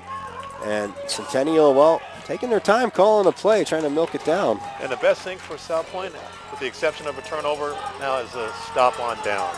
Grant rolls to the near side of the field. Now he's got to make a play, just throws it down the sideline and out of bounds as O'Shea Myers was in the neighborhood for a second, Armand. And when he made that turn, I thought he was going to try and take the loop and go all the way back across the other side because he has the athletic ability to do it. But when he saw what was available there, made the smart play there, is throwing the ball out of bounds. I think he definitely made the smart play. They have the momentum on their side. The ball's deep inside their territory. Don't want to do anything stupid. Now, had he been able to cut across the grain, maybe he might have been able to pick up some nice yardage there. But I think he certainly did the right thing by conserving clock, throwing that football out of bounds, well out of bounds, well outside the tackle box, slipped to play another down. Now an empty backfield. We'll take the snap from the far hash in the shotgun. Will Grant, he steps up. Short drop, bombs it down the far sideline into the end zone. It looks like his receiver, O'Shea Myers, stopped running. There's a penalty marker down. And on the coverage is number 9. That was Noonan on the coverage. And, come on, I got to say, that looked like pretty good coverage. That ball wasn't even close to being catchable. And I think Noonan started to turn around when he saw Myers turn around. I think your best argument for Salpointe is that football didn't look like it was catchable. The referee said that he infringed upon his progress to get back, to cut back to the middle of the field. That's the reason why they threw the flag. That's a questionable call, from my opinion, because I personally think that it was uncatchable anyway. Right, and I'm with you on that. Needless to say, it's certainly going to hurt. Salpointe's going to give Centennial a first down, real striking distance, and they still have enough time on this clock to see if they can maybe put some more points on the board. So it'll make it a 1st and 10 from, looks like the 16-yard line, 17-yard line. 31 seconds left to go. And now you put this offense with a chance to score. So Grant in the shotgun, trips to the far side. Looks like Ortiz comes in motion, fakes the handoff, goes down the middle of the field, looking for a 6'5" receiver, Poindexter, and they throw another flag. Wow. All I can say is wow. The only crime there was that he didn't turn soon enough to try to make a play on that football. Right. And I know people. Otherwise, I'm sorry, Mike. No, go ahead. I was going to say, otherwise, I thought that was, again, I thought that was pretty good defensive coverage. It's about the best that you could do in a situation like that.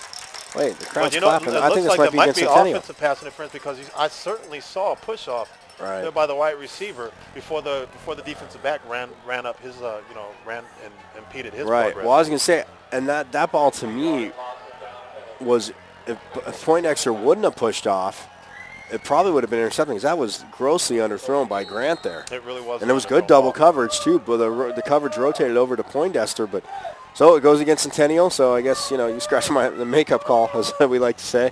But now Grant will be in the shotgun with Rodriguez. I think that's Rodriguez behind him. Or no, it's Ortiz. Sets up the screen to Ortiz. He goes right up the middle, trying to outrace everybody, and he'll get into the end zone. A 32-yard touchdown run. And there's a penalty marker down. There's another penalty marker down. You get a personal foul face mask on Centennial, so that will negate the 32-yard touchdown. But the good news for Salpointe, and negates it. The bad news is Jaylen Ortiz, this kid is almost impossible to cover. Yeah, but the thing is, if you're Salpointe, you can't continue to put yourself in these auspicious situations because eventually it's going to pay off for Centennial. But you know what? They get the benefit of the doubt. They get the face mask. They get the sportsmanlike penalty. They've dodged a couple bullets here. They had a pass interference, which clearly it looked like the wide receiver did push off for the defensive back, ran up his back, and then now this play, which was a nicely designed screen. I mean, Salpointe, they got caught on their heels in that situation. Had it not been for that penalty, they would have blown this game wide open potentially. And wow, this is, I was going to say, Armand, it's a 15-yarder from the spot of the foul. So now Centennial will have a 2nd and about 3.5 miles. I'm not even going to, not that it's huge, I can count to 100, but put it this way. It's 2nd and about 3.5 miles because they're on their own, 44-yard line, and they have to get down to the 8. To 10. And I tell you what, regardless of the score, I guarantee you, Coach Richard Taylor is probably going to have a riot act in that locker room at halftime about all the penalties that Centennial hurt themselves with. And for Salpointe, you got to look at it look, you have an opportunity to get back in this football game. You really do. Centennial's not going to down it. Grant gets the ball, rolls to his left, throws it out in the flat. It's caught by Poindexter, and he gets out of bounds with 9 seconds left to go. And it's complete to Poindexter, so back into, hey, Armand. It blends in because they've thrown so many. So it's a personal foul. It looks like it's against Salpointe. Obviously roughing the passers. I didn't even see it because they've thrown so many the last 3 minutes, so many penalties that it just kind of blends in with the field now. It's almost like camouflage now. Absolutely. They're going to have to wash them after the game. So with 9 seconds left to go, and I guess I jinxed us, Armand. And I was saying, wow, what a fast first half. This last minute's taken about 10 to play. It's about taking about as long as these last minute play as it took for the first 2 quarters combined. But it is exciting football. I'll give you that, Michael. It's certainly, it's very, very exciting football. So now it'll be a 15-yard penalty from the end of the run. So that'll give Centennial, well, no, it'll be a third and, let's see, be about a third and 13. Yeah, third and 13, third and 14 from the 20. So on a second and 2.5, or no, it's first down because of the personal. Oh, it's automatic. I'm sorry. It gives them an automatic first down. Wow. Now they only have 9 seconds left, but it gives them a first down inside, right around the red zone. This is their wheelhouse. Can Salpointe salvage his half with a defensive stand? Grant in the shotgun gets a snap. Ortiz to his right, picks up the blitz. He goes to the far side of the field, has a man open. He goes up. There's no signal yet. Looks like they're calling an interception. I think it's intercepted. It is intercepted. What a phenomenal play in the corner. There's no penalty markers down.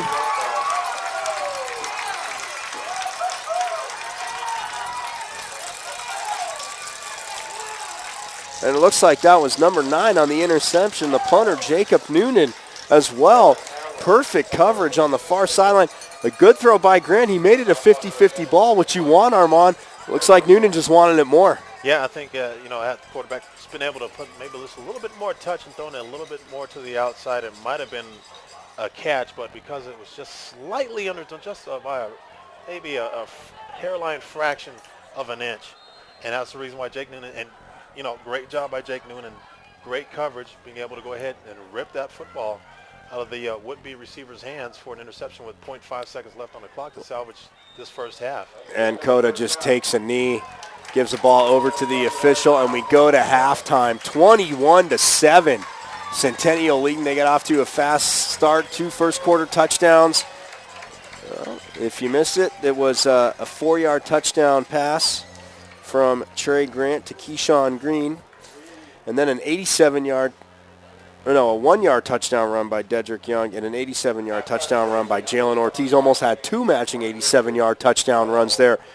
But again, that makes it 21-7. So I know we've talked about obviously what Salpointe needs to do. If you're Centennial, I think defensively you still have to adjust because every time they've tried to run a screen, Salpointe that is, Centennial seems extremely vulnerable on those plays. They do seem extremely vulnerable, and they've, to Salpointe's credit, they've made some nice adjustments since early in this game. It started out looking pretty bad for Salpointe, but great job by the coaching staff and great job by the players as far as not losing sight of what their objective was. They made some nice adjustments, able to get back into this game and start to really apply and put some pressure on Centennial's offense. But the interception there, maybe momentum for the second half. They got the touchdown. Centennial gets the ball first. Right. Centennial will get the ball first in the second half. He's Armand Williams. I'm Michael Carasino. We're coming to you from Tucson Amphi for this semifinal game between Centennial Coyotes and the Salpointe Lancers from down here in Tucson. 21-7 is the score. We're going to step aside for the half. When we get back, we're going to have awesome second half action here on AIA365.com.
We are back here at Tucson Amphi for the semifinal game between the Centennial Coyotes and the Salpointe Lancers in this Division II matchup. And Armand, 21-7 is the score.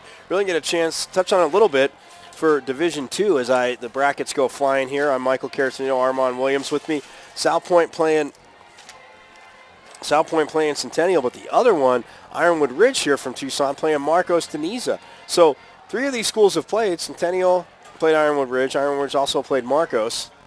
So, but that's a big matchup obviously going on tonight out at Campo Verde High School. But Division I, the rematch, Mountain Point taking on Brophy and Hamilton taking on Desert Ridge. And you talk about maybe 2 contrasting styles.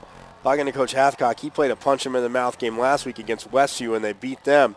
Now they get to take on Hamilton tonight. And I was going to say, if they run the ball like they can, it would not surprise me if they beat Hamilton tonight.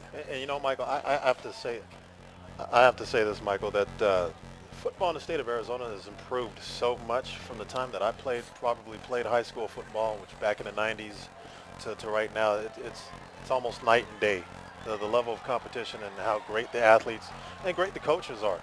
I think that we probably compare pretty well to just about any state you can think of across the country when it comes to level competitiveness football, and these teams are just all just a tribute to the athleticism and the competitive level of football.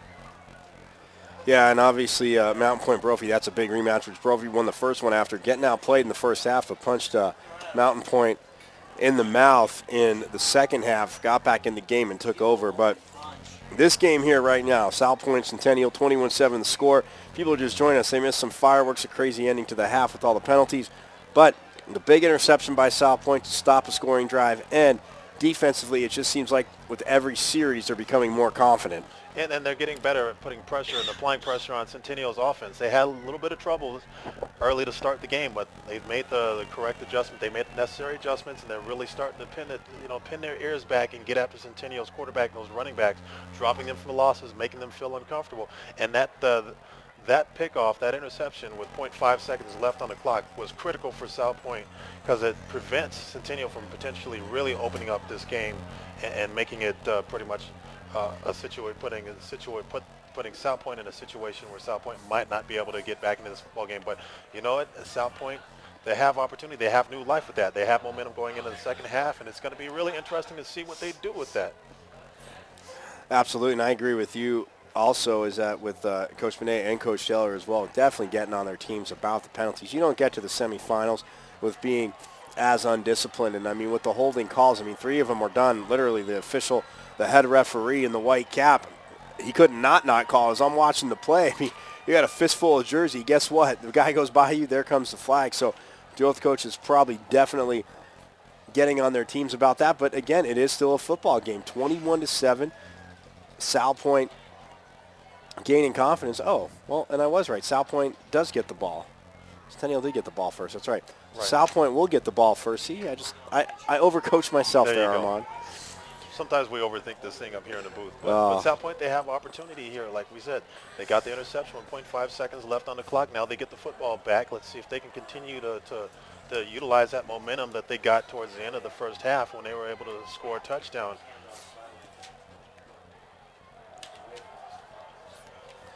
Yeah, I mean, you look at, talking to Coach Pooler, obviously, offensively for the offensive coordinator for Centennial, got to catch up with him this week, but he said he felt his team thrived in a hostile environment, and that they were, would they like to be playing the game closer to home? Who wouldn't? But he said they're going to thrive in it, and so far they have. As Navarro gets the second half started, Kick will be taken out of the 11-yard line, up to the 15 to the 20, going up the middle to the 25, down across the 35 to the 36-yard line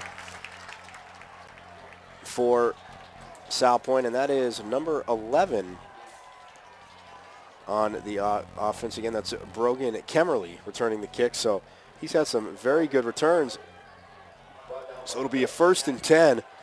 No, from the 36-yard line. Good starting field position like you talked about for Salpointe. Absolutely, and this is what Salpointe needs to start the second half. Try to get back into this football game is good field position, special teams. They did exactly what they wanted to. Got the ball near the 40-yard line, just across the 35-yard line. Let's see what they do as far as dialing up this offense against Centennial's defense. Andrew Cota in at quarterback shotgun. It's an empty set for him. Trips to the far side, slot to the near side. He'll take the snap from the middle of the field as he's dropping back to pass. Getting a lot of time to throw, and it completes. Well, the quick kind of slant route, 5 yards. I shouldn't say slant, 5 yards and in on that play, and that was number 14, Donovan Alumba, the 6'2", 275-pound senior, and well, now they're going with the quick pace offense. And that was a little bit of a delayed drag route as he was able to go ahead and almost read the defense. Was able to slide across the middle of the formation, pick up 9 yards, sets up a 2nd and short. This is what Salpointe didn't do, at least to start the first half. Something that they started to do towards the end of the first half, but this is what's going to be necessary for them in order to get back in this football game. Empty set now as Cota is forced out of the pocket to the near side of the field, gets pushed out of bounds by Sam Ray. And did a penalty marker come down? Yes. Yes, and it might be a late hit. Well, Ray was looking at the official. I mean, he extended his arms if he couldn't stop. And it looks like they said intentional grounding, but he was outside of the tackle box. Did he not get the football to the original line of scrimmage? Because that's the only reason why that would be called an intentional grounding in a situation like that. Well, the line of scrimmage was a 36, so I thought he did. I thought that he threw. Or no, it was a 3rd and 1. I'm sorry, they gained 9 yards, so right. It was a 3rd and 1 from the 45. No, he did not. It doesn't. Well, it doesn't look like he got it past the line of scrimmage, Armand. Because he was clearly outside of the tackle box. Apparently, he didn't throw that football to the original line of scrimmage, and that's what they're going to call. And that's a critical penalty because that's not only is that not only do they get marched back, but that's a loss of down. Right, so now it'll bring up a 3rd and 18 for Salpointe as Cota's in the shotgun. Gets a snap from the near hash, rolling to the near side of the field. Here comes the rush, and well, he completes the pass to Pena, who Pena in the first half, thanks to our reporter Al Bravo down here helping out. But Johnny Pena, 6 rushes for 24 yards in the first half, does have the 1 touchdown. Catches that there, gains a few yards. But again, chasing the chains is what Coach Benet did not want to do, and because of the penalty there, that's what happened. And you kill yourself with penalties. You had Matt Rodriguez there applying the pressure with the heat coming off the left edge. Put a lot of pressure on the quarterback, which forced him to throw the football perhaps maybe a little bit too soon, or sooner than he had wanted to. And they did a great job converting on that. And Noonan gets the punt off to Villanueva, takes it at the 41. Well, makes a move, goes up the middle, gets spun around, goes backwards, and Villanueva just cannot catch a break tonight, Armand, as he gets taken down there by Salpointe, and that's the number 8, Carlos Carroll, one of the linebackers, making a play there as well, too. Oh, no, I'm sorry, Carroll's defensive end. So let's get to the starting defense for Salpointe now. We have Cody Gibson at one defensive end, Carroll the other defensive end, James Kurtak and Alex Arnaud are your tackles. Your linebackers are Jake Castile, Taylor Powell, and Kevin Hamlet. Jake Noonan, Brogan Kemmerly are your corners, and Cameron Denson and Jay Williams are your safeties. For Centennial on offense, obviously Trey Grant comes out at quarterback, gets the play from the sideline as Coach Pooler radios it in, so they're going to have a 1st and 10 from the 43 from the near hash. So Grant in the shotgun as Ortiz just to his right. Motion across the formation, fakes a handoff to Ortiz, rolls to his right, getting some pressure, throws it out in the flat and completes it. And just getting stopped short of midfield is number 30 for the Coyotes. That's Jake Tarrant. 5'9" senior, 190 pounds. And that was just a good play action, good execution there. Offensively, he wanted to, the quarterback and his intended receiver, his intentional receiver, his intentional target was his second level, but his second level was nicely covered. So he just simply dumped it off to the flat route. He picks up 5 yards. You'll take that every time as an offense, especially when you have a lead. So 2nd and 6, Grant in the shotgun. Well, fakes the sweep handoff, gives it to, it's like Ortiz over the right side as he faked it to O'Shea Myers. So yeah, Jaylen Ortiz carries it again. And you talk about Jaylen Ortiz, 6 carries, 162 yards. The big one, he broke off that 87-yard run for the touchdown, and would have had about 40 more yards. He would have had 6 carries for probably about 200 yards had the penalty not happened on that touchdown play. Just explosive.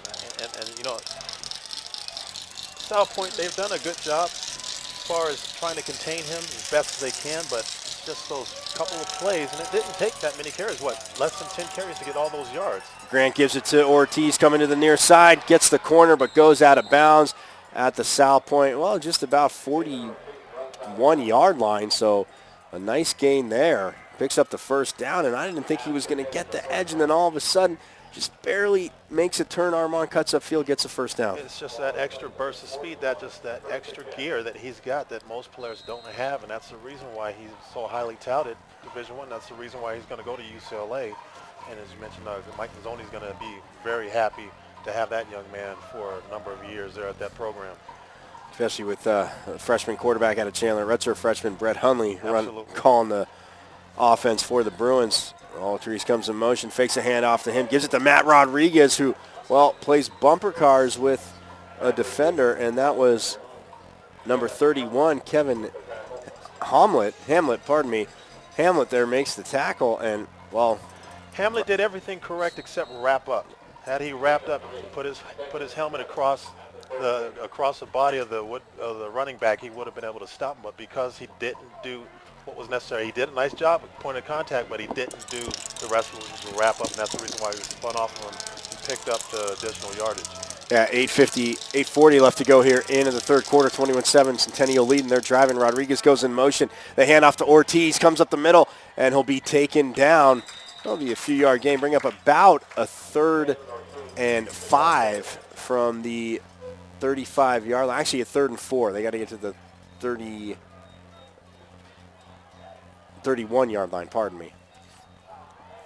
And again, you got to attribute this to penalties. Salpointe had opportunity there at the first possession offensively. They started to move the football down the field. Looked like they were starting to get that momentum that they utilized from that interception at halftime, but they hurt themselves with the penalty. Now they're in a situation where Centennial might have an opportunity to go ahead and wrestle this momentum right back in their favor as they got the football across midfield. And again, this is a field position game for Centennial now, because they have the lead. Now what they want to do is try to continue to move the football offensively, but make Salpointe have to drive the football long and down the field in order to put points on the board.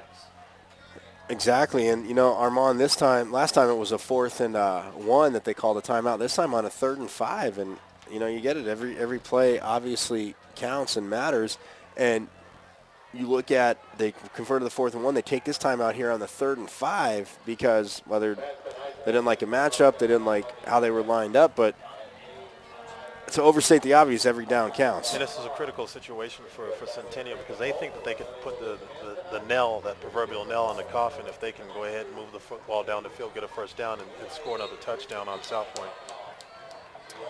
Let's give me a chance to thank some sponsors here for AIA365.com. Your Valley Buick GMC dealers. Did you know that driving a new Buick is now easier than ever? The Experience Buick Lease allows you to get the Buick you want with the premium services you expect for 2 years as part of the incredible lease deals you'll find only at your Valley Buick GMC dealers.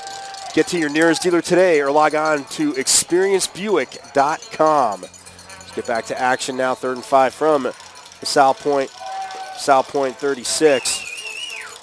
Trey Grant in the shotgun. A little motion to the near side. Hands off to Ortiz, who gets blasted in the backfield. And that again by number 52, Austin Weaver. Get a little mini Clay Matthews there. Yeah. I like the intensity. He shot through that gap, stopped him. Great job form tackling him. not letting him get any yards beyond the point of contact, and it's going to set up a 4th and then about 5-6 yards. And guess what? It looks like Centennial's going to go for it. Because wow. in a situation, I guess you consider it no man's land. They're across the 50-yard line, so even if they don't convert the first down here, Salpointe still got to move the football across their 50-yard line and put it inside Centennial's territory. And Centennial, they have the lead. They don't want to give the football back to Salpointe. I was going to say it'd be a 54-yard. Absolutely. 54-yard field goal for Navarro. As Grant gets a snap, pump fakes, goes down the near sideline. O'Shea Myers is trying to run to the ball. And it looks like O'Shea Myers just got a little bit tangled up with number 3, Christian Porter, the corner. Good defense. He made him reroute. And because he forced him to reroute, that ball just simply sailed over his head, incomplete, no penalties. But Armand, on the pump fake too, it looks like O'Shea Myers was a little slow getting out of the pattern back, obviously on the pump with the comeback, whatever he was running, and it looked like he was kind of slow to get out, which is different. But Grant put it to where, well, only he was going to catch it if somebody was. It's either going to be a completion or it's incomplete. And in that case, in that scenario, was incomplete. Salpointe has the football back and another chance at life to try to get that momentum back. So Cota now in the shotgun, goes out into the flat, sets up the receiver screen, and that's complete.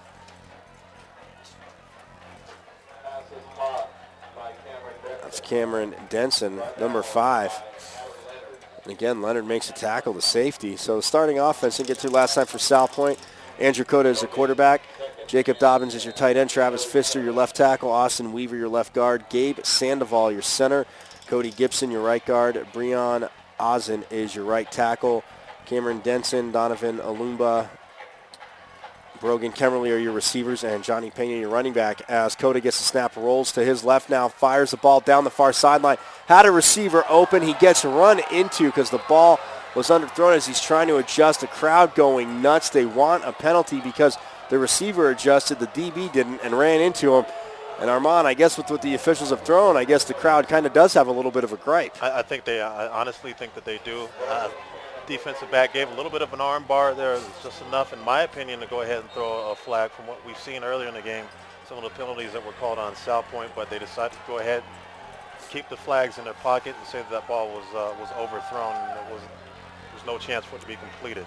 Well, 3rd and 10, and he seemed to be right there. Cota gets a snap, pump fake, steps up, eludes the rush. Nice play by Cota. Looking downfield now, has Denson open. Does he underthrow him? And Ortiz comes up with the interception. Had he led Denson, it may have been there. And Ortiz is still on his feet. Across the 45, cross midfield to the 45, and he goes out of bounds. And there's a penalty marker flying in over by Dominique Hodge, a defensive end. And Cameron Denson was open. If Cota would have got rid of it just a split second earlier, could have been the other way. But there is a penalty marker down, and I'm guessing Centennial will march back. But great read there by Ortiz. It was a great read, but it was really, really poorly thrown ball. The quarterback there. He had an opportunity had he just been able to put a little bit more air, put more zip underneath it. It seemed like had he thrown the previous play, he overthrew the ball. Had he put a little bit more arm like he did the previous play, that would have been caught for a touchdown. But unfortunately, he underthrew it, got picked off. Ortiz did a nice job reading it, but was a bad throw by the quarterback, and they paid the penalty. They pay the price for it. Well, the respect, obviously, that Coach Taylor, when they look at teams, they have for him, and never facing Salpointe, but we got it from him when he talked to him before the game, Armand. He said wherever number 5 is, that's Cameron Denson, is where number 8 will be. And Ortiz has been matched up on him all night, getting a little, more of a breather on offense as Ortiz. But it has been one heck of a matchup because Denson's had a very strong year for Salpointe. And that certainly was definitely one of Coach Taylor's, one of his keys to this game, to his team's success. And so far he's done a pretty good job locking in on him. So now Centennial with the ball. Trey Grant gets a snap in the shotgun. He'll keep it going over the right side. Gets about 5 yards, and gets pushed out of bounds. And you look at Denson on the year, like I was talking about receiving, Armand. Well, he has 68 carries for 1,025 yards as well, but he has 31 catches for 473 yards, 15 yards per catch, 2 touchdowns there, and 18 rushing touchdowns. Actually, it said Denson's listed as a wide receiver. He'll play some running back too, and it's unbelievable. Oh, it was Denson that when Cota went down with broken arm that played quarterback, more so kind of wildcatish, whatever, either way, but still rushed for all those yards and 18 touchdowns. That's something. So that'll bring up a 2nd and 4 after the 6-yard gain. Grant gets a snap, hands off over the left side to Matt Rodriguez. And Rodriguez just goes over the left side. And, you know, Rodriguez is a back. Obviously, you're splitting time with Jaylen Ortiz automatically. And then, but you look at Matt Rodriguez, 516 yards on the year, almost 9 yards per carry, five touchdowns. So just the depth of running back. And then you go to somebody like Dedrick Young, who's a sophomore, 56 carries on the season, Armand, 411 carries, almost 8 yards a carry, but 14 rushing touchdowns. And I'm glad you mentioned that, because even though it might not factor big into this game, depth certainly has helped Centennial throughout this season. As Grant, completes that, man, on Johnny on the spot. Dedrick Young, just talking about him.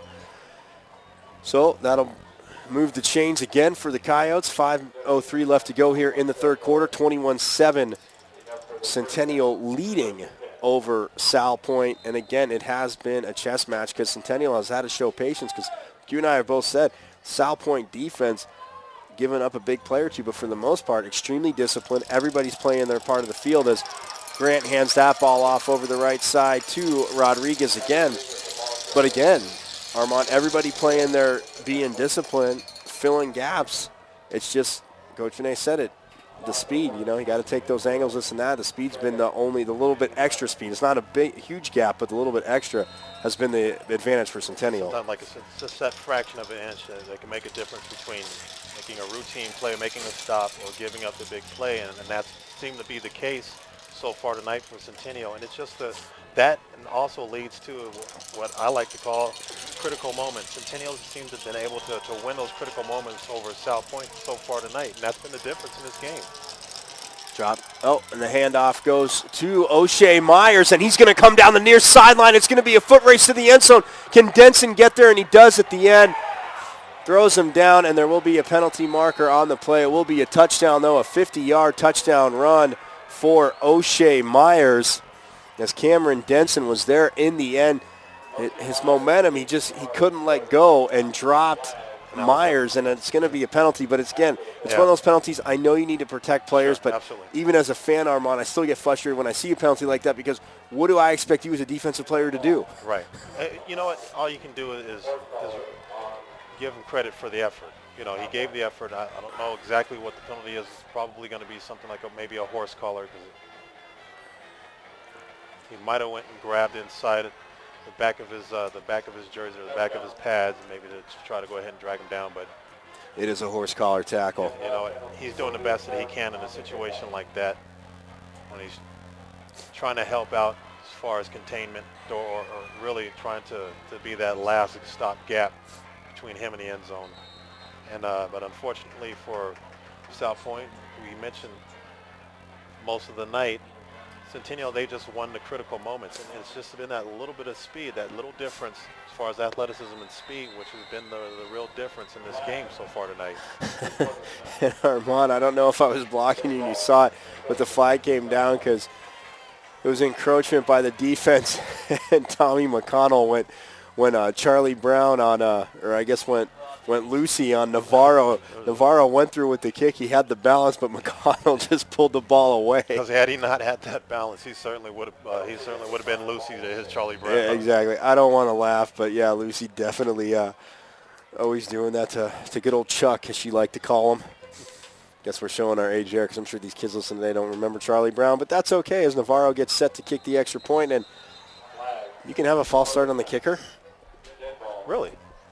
I've never seen that. Well, Navarro started to take a step forward and then stopped. It's rare you ever see something like that, but yeah, he just, so now, well, it'll be a 5-yard penalty, but so maybe Lucy got Chuck a little anxious there. Exactly. No, and the thing about, Andrew Cota, I didn't even think of mention, but I mean, he's a junior, but he started as a sophomore last year, and you can just see it, because you can say offensively he'll be coming back out on offense, but he's very calm in the pocket. Even when he gets pressure from this athletic defense, it doesn't seem like the game is too fast for him. So now Navarro will see if he can kick the extra point, as Tommy McConnell will hold. And the kick is down. The hold is down. The kick is up, and Navarro, after all the penalties, puts it through, makes it 28-7 with 3:57 left to go here in the third. But now Salpointe, like I said, coming back out on offense. And I said they beat Chaparral this year, obviously. Huge win for them. Beat Ironwood Ridge, so obviously a very, very talented Salpointe team. But yeah, for the quarterback, Andrew Cota, he started as a sophomore. Like I was just saying, to finish up that thought, Armand, he seems very calm in the pocket. Even when he's getting pressured, yeah, he's made some throws, maybe a little short, this and that. But his overall pocket presence, I mean, for, a junior, especially 2 years starting, it just seems absolutely unbelievable. Something that I definitely like about Cota is that you mentioned that the pocket, at times it has collapsed, but he's done a nice job eluding pressure initially, done a nice job locating his receivers down the field. I like the fact that he continues to look down the field and try to locate receivers on the scramble, a little bit like I'm going to kind of age myself here, but Fran Tarkenton from Minnesota Vikings. Maybe he's not that frantic in the pocket, but he does a good job looking down the field, finding his receivers, and when he's had time and been able to elude those defenders of would-be tacklers from behind the line of scrimmage, he's done a nice job. It's just unfortunate for him that he hasn't been able to do it enough, and they just continue to hurt themselves as far as penalties. Even when he doesn't, he has made some nice plays, but they've negated that with penalties, and that's really hurt the Salpointe team. And Armand, I wasn't really laughing at you. I'm just laughing because of the penalty. They're kicking off in Salpointe territory from the Salpointe 45. Will Navarro see if he squibs it? Nope. He's just going to blast it and let it go 10 yards deep out of the end zone as Brogan Kemmerly, who's had some big returns, has to watch it go out. So they'll have a 1st and 10 from their own 20-yard line, and we'll see if Cota can get something going here in the offense just in general, because this offensive line has done a very good job against this Centennial defensive line. I know they've had some runs stopped in the backfield, but I don't recall Cota being sacked at all. He's felt pressure, but he's done a good job eluding the pressure and locating his receivers, scrambling when he needs to scramble, picking up some good yardage. But for the most part, he's done a good job. It's just been the critical mistakes as far as the penalties, and Centennial, they've capitalized on the critical situations. So Cota comes up under center now, and looks like he hands off to Johnny Pena over the left side. No gain there. It's back to the line of scrimmage. Looks like Jalen Briscoe in on the tackle there, flying up. But again, this defensive line for Centennial, you got Dominique Hodge, Marcus Feria, Alicio Ramos, Sam Ray. And actually out there for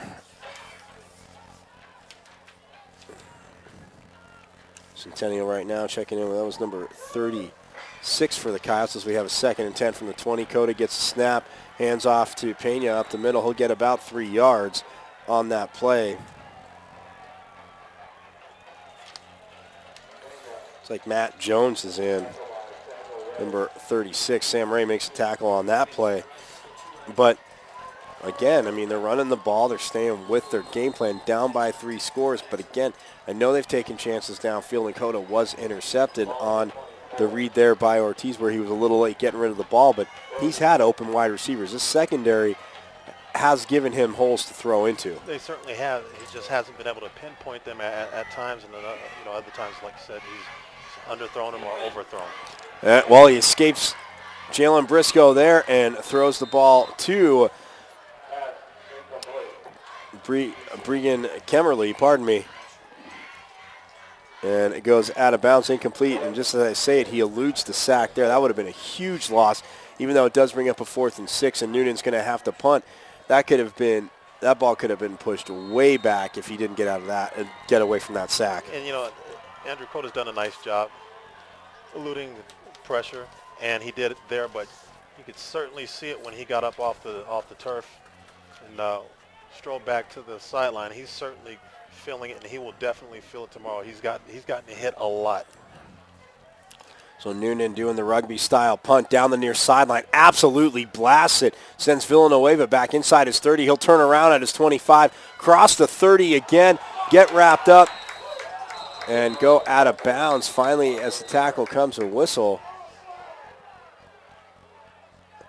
And Villanueva going back, taking exception, I guess, to the fact that he got tackled out of bounds. But again, he was inbounds when he got wrapped up. The momentum just carried him out of bounds. So Centennial take over 1st and 10 on their own. Well, is there a penalty marker down? I guess there was. I didn't see it. Yep. Well, No penalty. they're picking it up. Yep. Guess it fell out of an official's pocket. Go ahead and continue to play football, carry on. In this game, I wouldn't say it fell out with the penalties we've had in other games. Maybe. But coming to you here on AIA365.com. He's Armand Williams. I'm Michael Caratenuto coming to you from Amphi High School, the semifinal matchup. The Coyotes 9 straight years in the semifinals. 3 years in a row they won the state championship. I think they're in the state championship every year at least since 2002. That's got to be a record. To 2006. They've missed a few, but yeah, unbelievable. Trey Grant now in the shotgun has Dedrick Young to his right. Dominique Hodge goes in motion, and they'll give Hodge the ball again after he had a big play. Gets around the corner. Ooh, and well, he'll pick up about 6 as he ran into a wall on the far side of the field, Armand. Looks like that was Noonan on the far side. Or check that. That was Carroll on the far side going out to make the play. The defensive end, linebacker type-ish, sliding out to make the play. But that was a collision. And something that you still see from from Salpointe, excuse me, you see the level of physicality. And that's what you want to see, even when you're down by a few scores.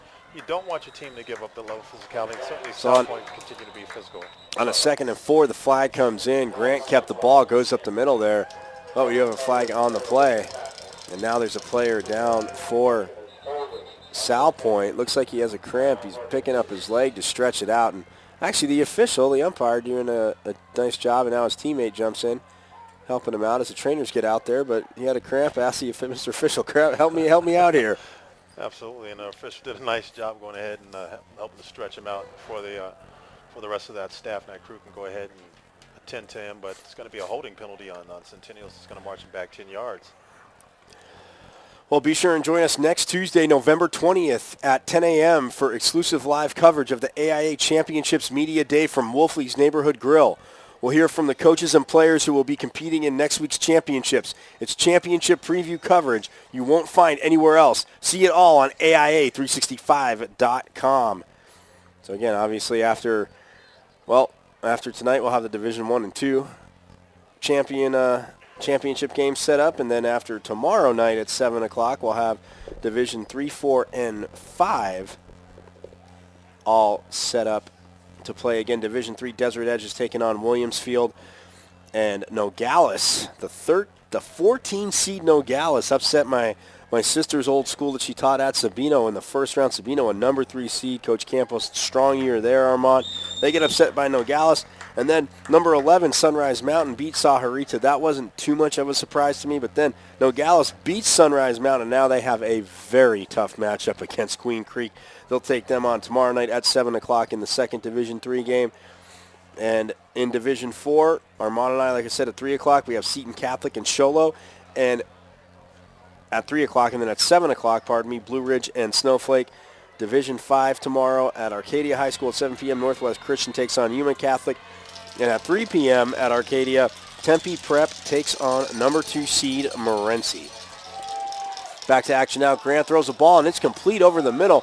It's 2nd and 13, and, well, Armand, that pass was complete to Ortiz for a 1-yard loss.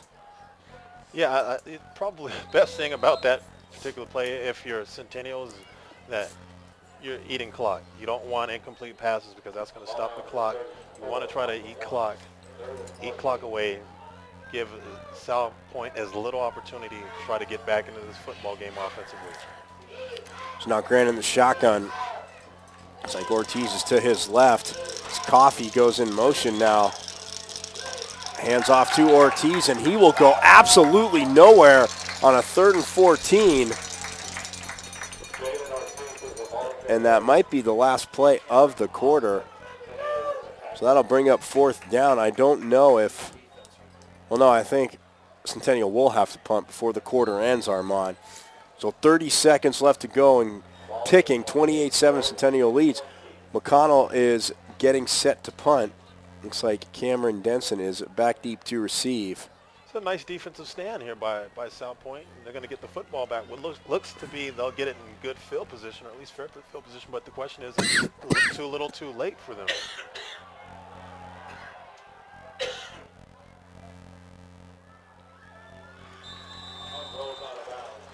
So the punt goes out of bounds by McConnell.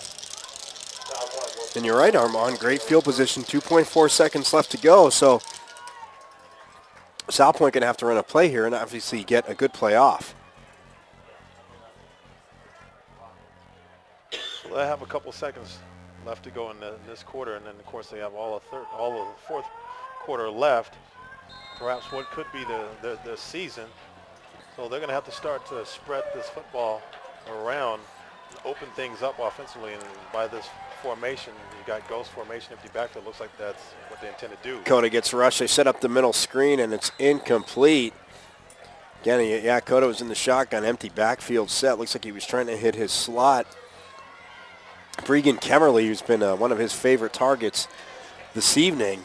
So it's incomplete, but the clock says triple zeros. So here at the end of the third quarter, well, the Coyotes get one more score, make it 28-7. Hasn't been, obviously, Centennial used to fire up a lot of points, but obviously semifinals playoff. 28-7 at the end of the three. Armand and I are going to step aside for a second. We get back, we will have the fourth quarter here on AIA365.com.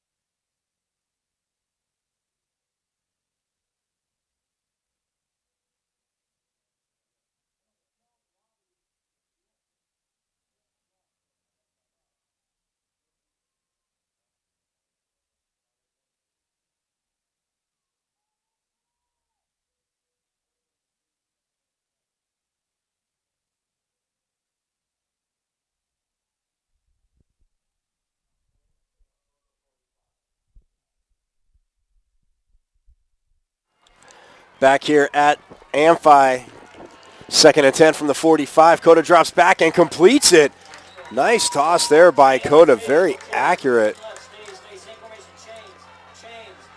And he completed that.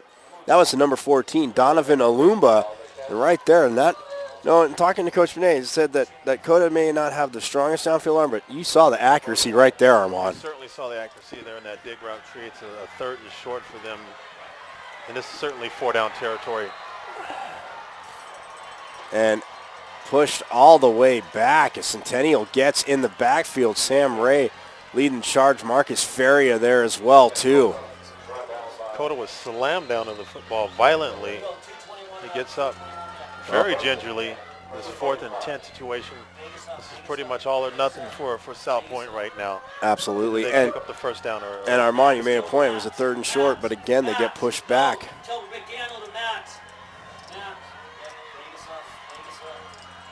So now Cota trips to the near side. He'll take the snap from the far hash. It's a 4th and 10 from the 45. He's got time. Now he has to roll out to his right. He's looking downfield. Has no one open. Still on his feet. Oh, a nice block there. And Cota still has time. He can launch the ball down the field. He waits too long. And Ortiz breaks it up. Had he got rid of it a little bit earlier, his intended receiver would have been able to catch the ball. And it looks, had a better chance. Was Robert Wilson. Was right there, and Wilson, 6'4", had the height there, especially on Ortiz. But what an athletic play by Cota. I know you don't get the first down, but man, I'm impressed with this kid. You saw the heart and the hustle, even though that play was incomplete, and he threw it. Granted, he threw it in double coverage, but he did everything that he could do in that situation. He put that game on. He put himself on the line right there. Great blocks there. Saw a crack back block on a would-be sacker that extended him, that sprung him just a couple more seconds, allowed him the opportunity to go ahead and gather his feet and throw that football down the field. And, was lucky that wasn't picked off. But you know what, Salpointe, you got to give them credit for their effort. their heart. They certainly have displayed that so far tonight. Just unfortunate for them. They just haven't won the critical situations, and I keep harping on it, but it really does come down to that and penalties.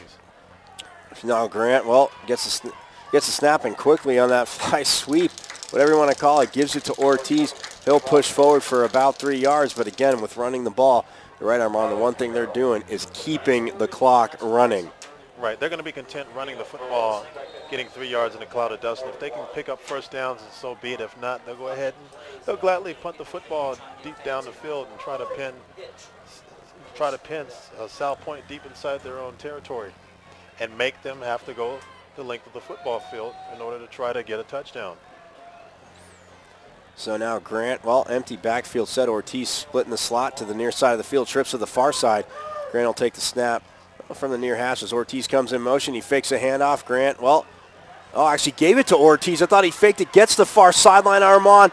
It's going to be a foot race to the end zone. This time he'll get caught. And, man, what a great fake by Trey Grant. You probably weren't fooled, but I still thought Grant had the ball, and Ortiz is going down the far sideline for a big gain all the way down to the 10-yard line. So a 31-yard gain for Ortiz on that play, putting him, I want to say pretty much close to over 200 yards rushing for the night. Yeah, I believe he's over 200 yards now, but great job. They've done run lead ISO tonight very well, very effectively, run between the tackles, and they've run that spread sweep almost to perfection tonight, and that's what's been, they've had a major advantage on Salpointe, getting those plays off and executing offensively and putting Salpointe on their heels just because of that speed. Ortiz comes in motion again. This time Grant will keep it, but you know what? Grant, every time he's decided to keep it, hasn't had too much success, Armand, and that time, well, maybe Ortiz wouldn't have got around the edge, but Grant keeps it.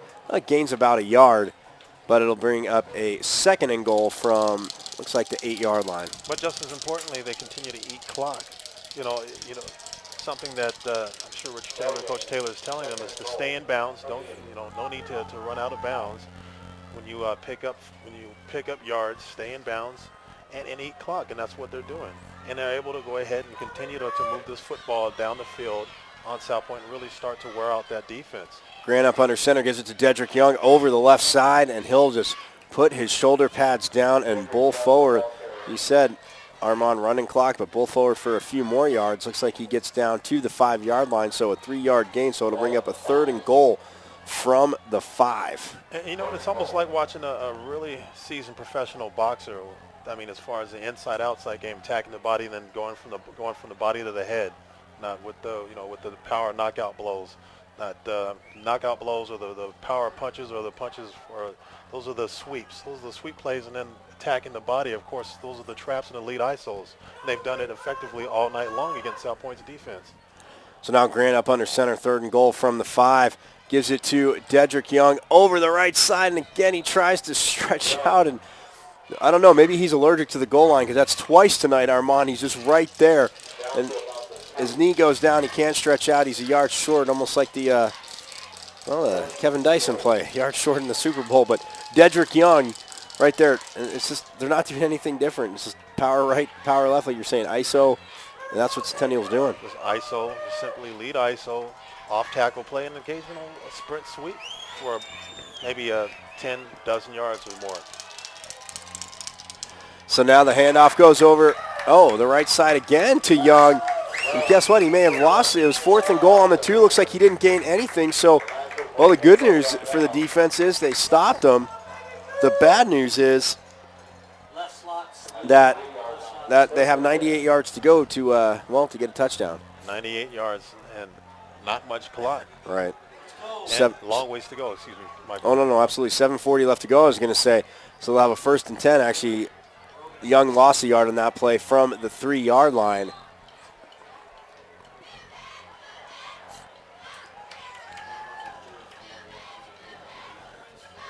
Dakota, like I said, played last year's. Just the toughness of this kid, and obviously, it'll fuel him. And Coach Benet telling us his older brother won a state championship with Sunnyside. He keeps letting him know as a handoff goes to Pena up the middle.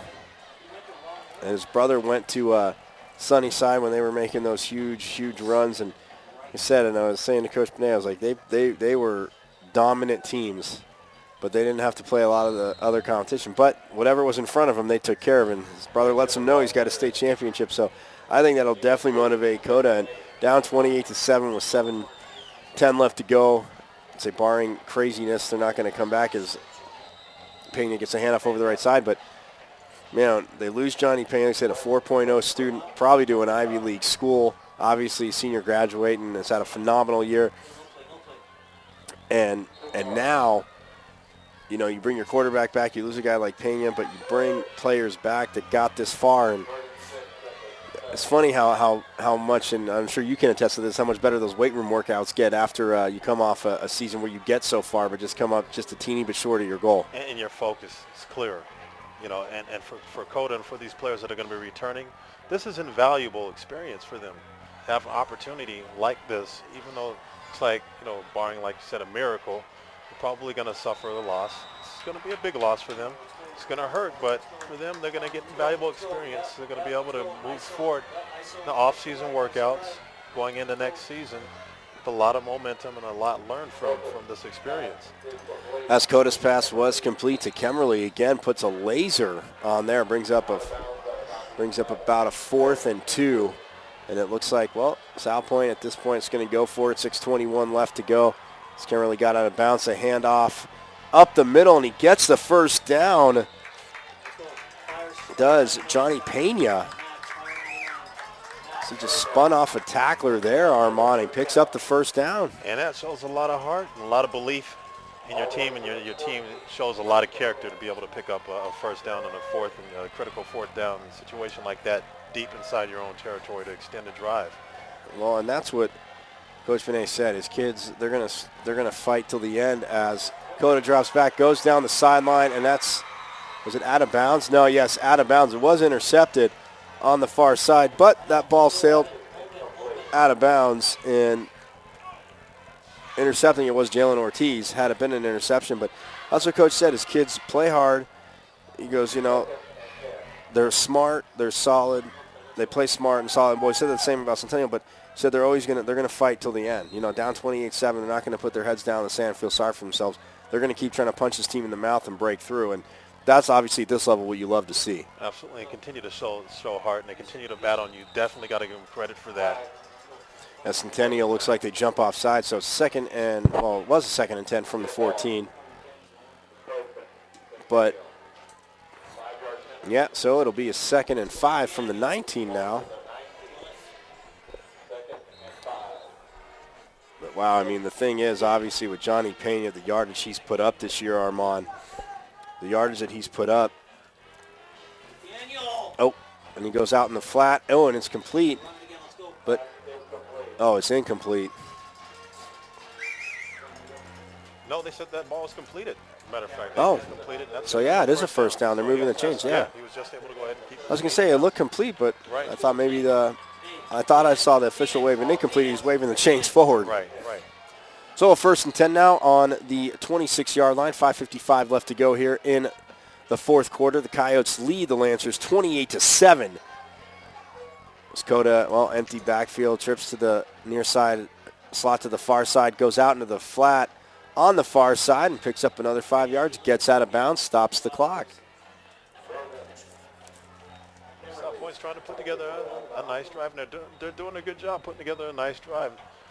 The thing is you want them to be able to eat a little bit more real estate. You know, these short passes are nice, but I would like to see them maybe run some type of play action, deep ball down, or maybe go ahead and get their quarterback Coda outside of the pocket, get him outside the tackle box, gives him the option of running or throwing the football down the field. Looks like Centennial showing blitz, and Coda now going to the sideline as Wes Westbrook and Matt Rodriguez back out of the blitz. As Coda gets the play call, barks it out to the offensive line. Now he's in the shotgun at the far hash. Dropping back to pass and completes it real quick on the wide receiver screen, picking up a first down. Looks like that was Cameron Denson.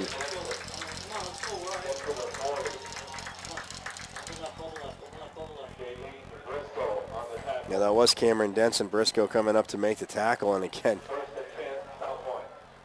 Denson has had his opportunities this game, and said this team is, you know, you got a junior quarterback. You said it's going to have the focus. Not that he didn't already, starting as a sophomore last year, but wow, Coach Benet said he knew they ran into an athletic team, and we were talking about Crespi that they played, Salpointe played in the beginning of the season from Encino, California, and said, when they lost that game 35-20, he said it was their first game of the year, but you know what, his players loved, the challenge. They fought till the end. And he said you could switch the uniforms, and you might be looking at Centennial athletically. And also, if you're going to lose a game like that, you want to lose early in the season. And they learned a lot from that game. They've grown a lot. As Coach Benet mentioned, we were able to talk to him on the field prior to this game.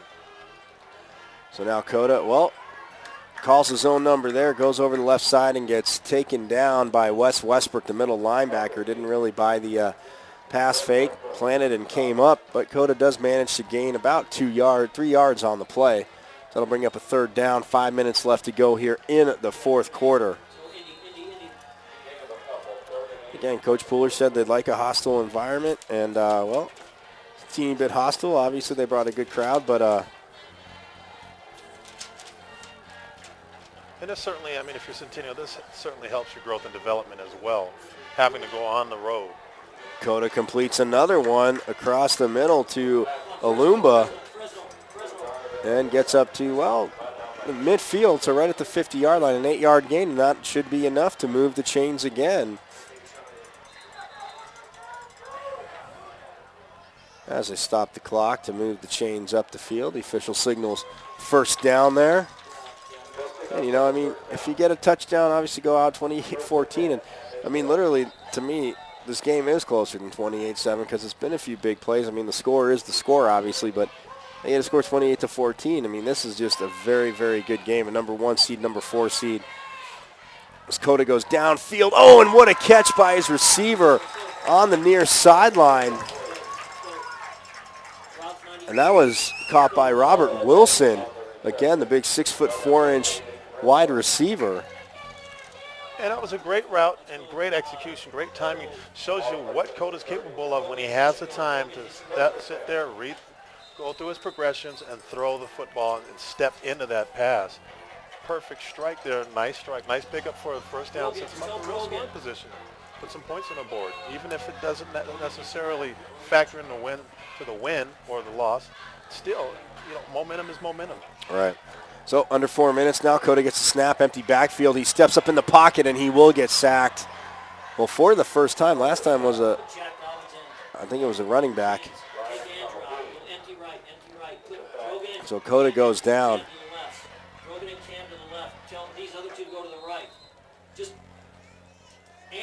So 2nd and 16 from the 37. So he gets sacked for the first time. Right, and they applied pressure there, saw the linebackers shooting the gaps, and were able to go ahead and collapse that pocket and get to him.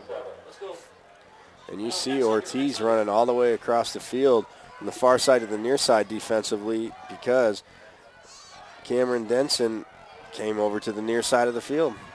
Call timeout. And Salpointe takes a timeout with 3:09 left to go here in the fourth quarter, 28-7. Centennial leading here in the semifinal matchup. AIA 365 school pages. Is your school on AIA365.com? Did you know that every member school has their own page? If your school isn't on AIA365.com, tell your athletic director and district athletic director you want your AIA365.com. Schools can produce and create their own content, and they can sell their own sponsorship, and in doing so get to keep 100% of their revenue. Great experience for students and a new revenue stream for schools. Contact info at AIA365.com to find out how to get your school started. Be sure and follow AIA365.com all year long on Twitter and Facebook. Get the latest updates, see pictures, video, and more. AIA365.com is on Twitter and Facebook. Follow us, like us, and be part of the growing AIA365.com community. So 2nd and 16, Armand, from the 37-yard line for Salpointe as they try to get, like I said, some points, some momentum going out. And, 21 points in 3:09. Stranger things have happened, so. Absolutely. And it's certainly 4-down territory for Salpointe. Saw them go for it and 4 down deep inside their own territory. You certainly expect them to go for it. They got at least 2 more downs here. Coda gets a snap, pump fakes to the right now. Ooh, throws to his diving receiver. You know, I think he made that catch. That's a phenomenal I catch. think he made that catch, and that is a catch. And again, who was it? It was Robert Wilson, 6'4", and he stretched out Armand with the height. Obviously, 2 things you can never coach, height and speed. And with his height, he was able to reach back. And, yeah, from here, it looked like a catch. What a phenomenal catch by Wilson, as that ball had eyes. It was almost like a short hop that that Coda was trying to throw, but Wilson just got his arms under it. What a catch. Got up underneath it almost like a shortstop. It was a great catch by him. Way to sell out and pick up that first down, extend this drive. 1st and 10 from the Coyote 21 for the Lancers. Coda again, same formation. 2 receivers to either side of the field. Coda with the empty backfield. Centennial coming on the blitz and getting rid of it and going, well, to his receiver again. Looks like Wilson. Let's go whip 7, Max, whip 7. Actually, that was not Wilson on that play. I think that was Thomas on that play.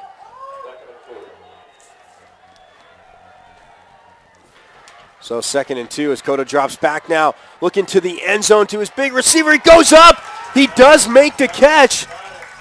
And yes, he's in bounds for the touchdown. And Armand, it's only fitting that Wilson get the touchdown after making that play. And you know what? It was a jump ball, and Coda put enough air on that. They both went up, but the 6'4" Robert Wilson goes up, and you know what? Like you said, I like how they fight, so now that makes it 28-13, 2:09 left to go, which I'm guessing after this extra point we're going to see my probably favorite play in football is the onside kick. Certainly I would anticipate seeing the onside kick. Nice combination route there. You had Wilson, the inside, looked like the slot receiver, the flip receiver. He ran the 7 route, and then the receiver to the outside went ahead and bent it back towards the middle of the field. It was a perfect time play, great execution, great throw by Coda for the connection, and the 7 points. As the kick is up and good for Salpointe. And it looked like that was Luke Bakewell that kicked the extra point. Oh, Andrew Coda, I'm sorry. The quarterback kicked the extra point. Coach corrected me on that. Got to give him credit. So he gets if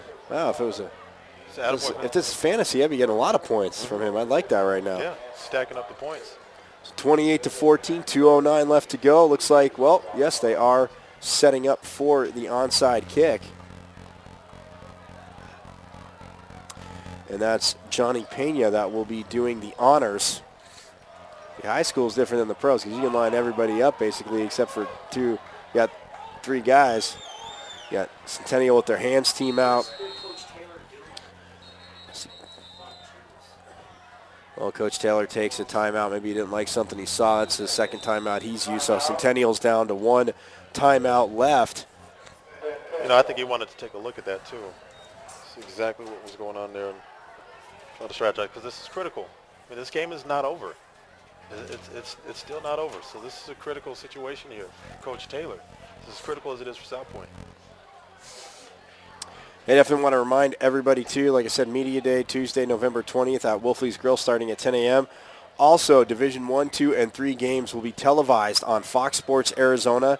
Game times are 12 noon for Division 1 at the University of Phoenix Stadium, 3 p.m. for Division 3 at Sun Devil Stadium, followed by Division 2 at 7 p.m., also at Sun Devil Stadium. And you can, like I said, those will be broadcast on Fox Sports Arizona as well as AIA365.com. So it gets set for the onside kick by Johnny Pena. It's set up now, and, well, here it comes. Oh, it's a line drive, and, he doesn't really get a bounce. And who gets it? The backup quarterback, Tommy McConnell, gets the ball there. Always looking for the big bounce on the onside kick, although that did take kind of a nasty curve. I don't know how he got that ball to curve like that, but 28-14, 2:08 left to go here in the game. And Centennial will have a 1st and 10 at the 45-yard line. Salpointe Armand with 2 timeouts left to go. But obviously, well, they'd be burning them right here on these plays. And unfortunately for them, they weren't able to execute on that kick there I know he wanted to try to get that high bounce. Probably something else might have thought about was maybe going for the slow roller. If you don't have a lot of confidence, the kicker being able to get that bounce where it jumps up in the air like that, try to get your slow roller and maybe have somebody run up underneath it. Well, now Trey Grant's going to be up under center. Matt Rodriguez is the back in the eye. Well, he's offset eye is Grant, just kind of taking his time, although the clock's not running, so I think he, as a referee's count and the officials count down, gives it to Rodriguez, who goes up the middle, crosses the, line of scrimmage is 45, gets up to the 49-yard line, a 4-yard gain, and that will bring this clock with the next play down to about 1:10. I'm surprised at Salpointe not taking their timeouts, Armand. Yeah, I was just going to say that with Salpointe not calling a timeout, and they have a couple of timeouts in their pocket. It looks like they just might be conceding this football game, depending on perhaps what happens this play. Now, if they're maybe able to go ahead and make a stop here, then they might go ahead and try to go ahead and use one of those timeouts, see if they can get them to at least kick the football back to them. Grant pitches it to Rodriguez on the left side. Well, he does stop him short of the first down, and yes, Salpointe will take a timeout. So with 1:21 left, 28-14.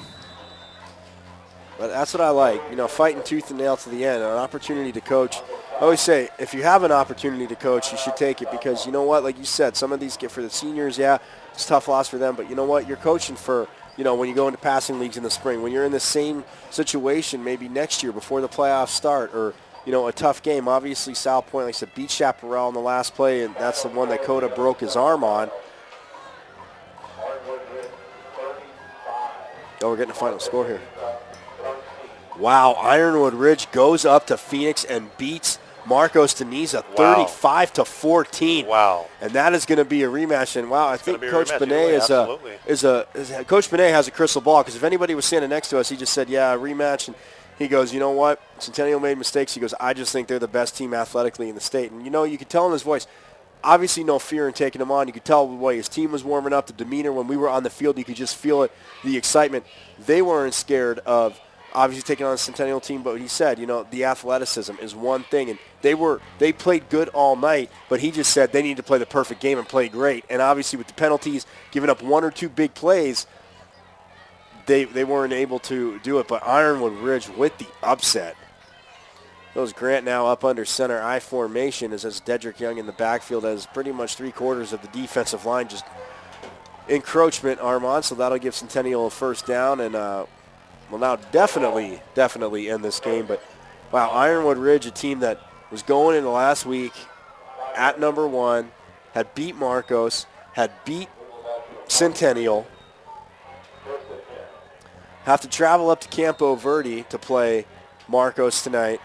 Marcos, they're athletic. They can play, but I got to err with Coach Benet in that Centennial is the best team in their division. And he said it. He had respect for him, but not fear, and obviously not that any coach would, but neither did his players. It didn't project when we were on the field, as I was saying before, and nothing obviously to hang there, nothing to be too, I know they're going to be upset. You're an athlete, you're competitive, but one heck of a season for Salpointe. If I was Coach Benet, or if I was, talking to him or talking to his team, I'd tell him first thing is, first and foremost, hold your head up high. Walk off this field with pride. You played with integrity and you played with character all year long. These guys fly after it and they go and they get it.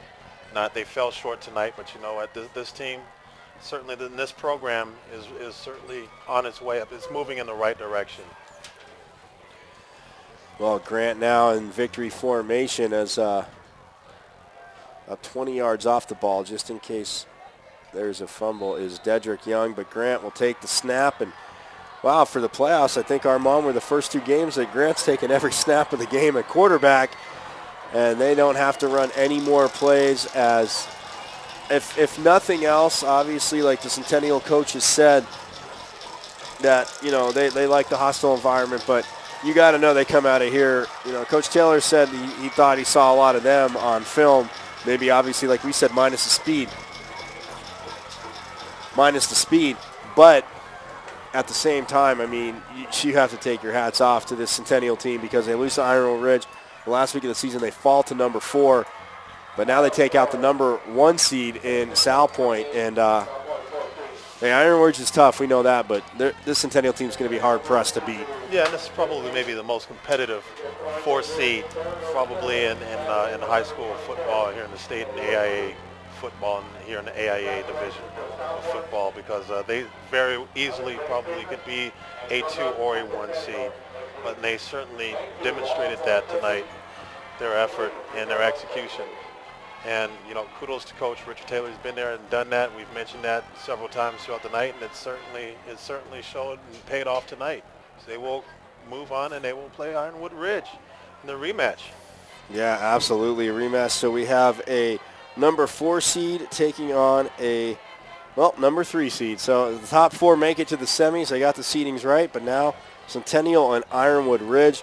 And like I said, I mean, if you're Salpointe, I agree with you 100% on mine. You got to hold your heads up high. But the weight room, the speed training, this is a team. I know they don't want to hear it probably right now, but looking ahead to next year, I don't see why like you said, when the dust settles, this team's not going to be hanging around late in the playoffs again. Yeah, I think they're moving in the right direction. I think they got enough talent coming back. They'll be able to compete and contend, and look out for them next season. I think that they're going to be a team to be reckoned with. Well, he is Armand Williams. Like I said, we'll be joining you from Washington High School for the Division IV semifinals here on AIA365.com. Before we get out of here, definitely want to thank Brandon Garcia for getting this game out there to you here on AIA365.com. Alex Gallant for running the camera. Armand, obviously great working with you. I know we'll be doing it again tomorrow. But the final here from Amphitheater in Tucson, the Coyotes. Centennial takes the trip down the 10. And they win 28-14 over Salpointe, where they head to the state championship game to take on the Ironwood Ridge Eagles. So for Armand Williams and the entire crew here, I'm Michael Carrot Jr. We'll see you tomorrow here on AIA365.com.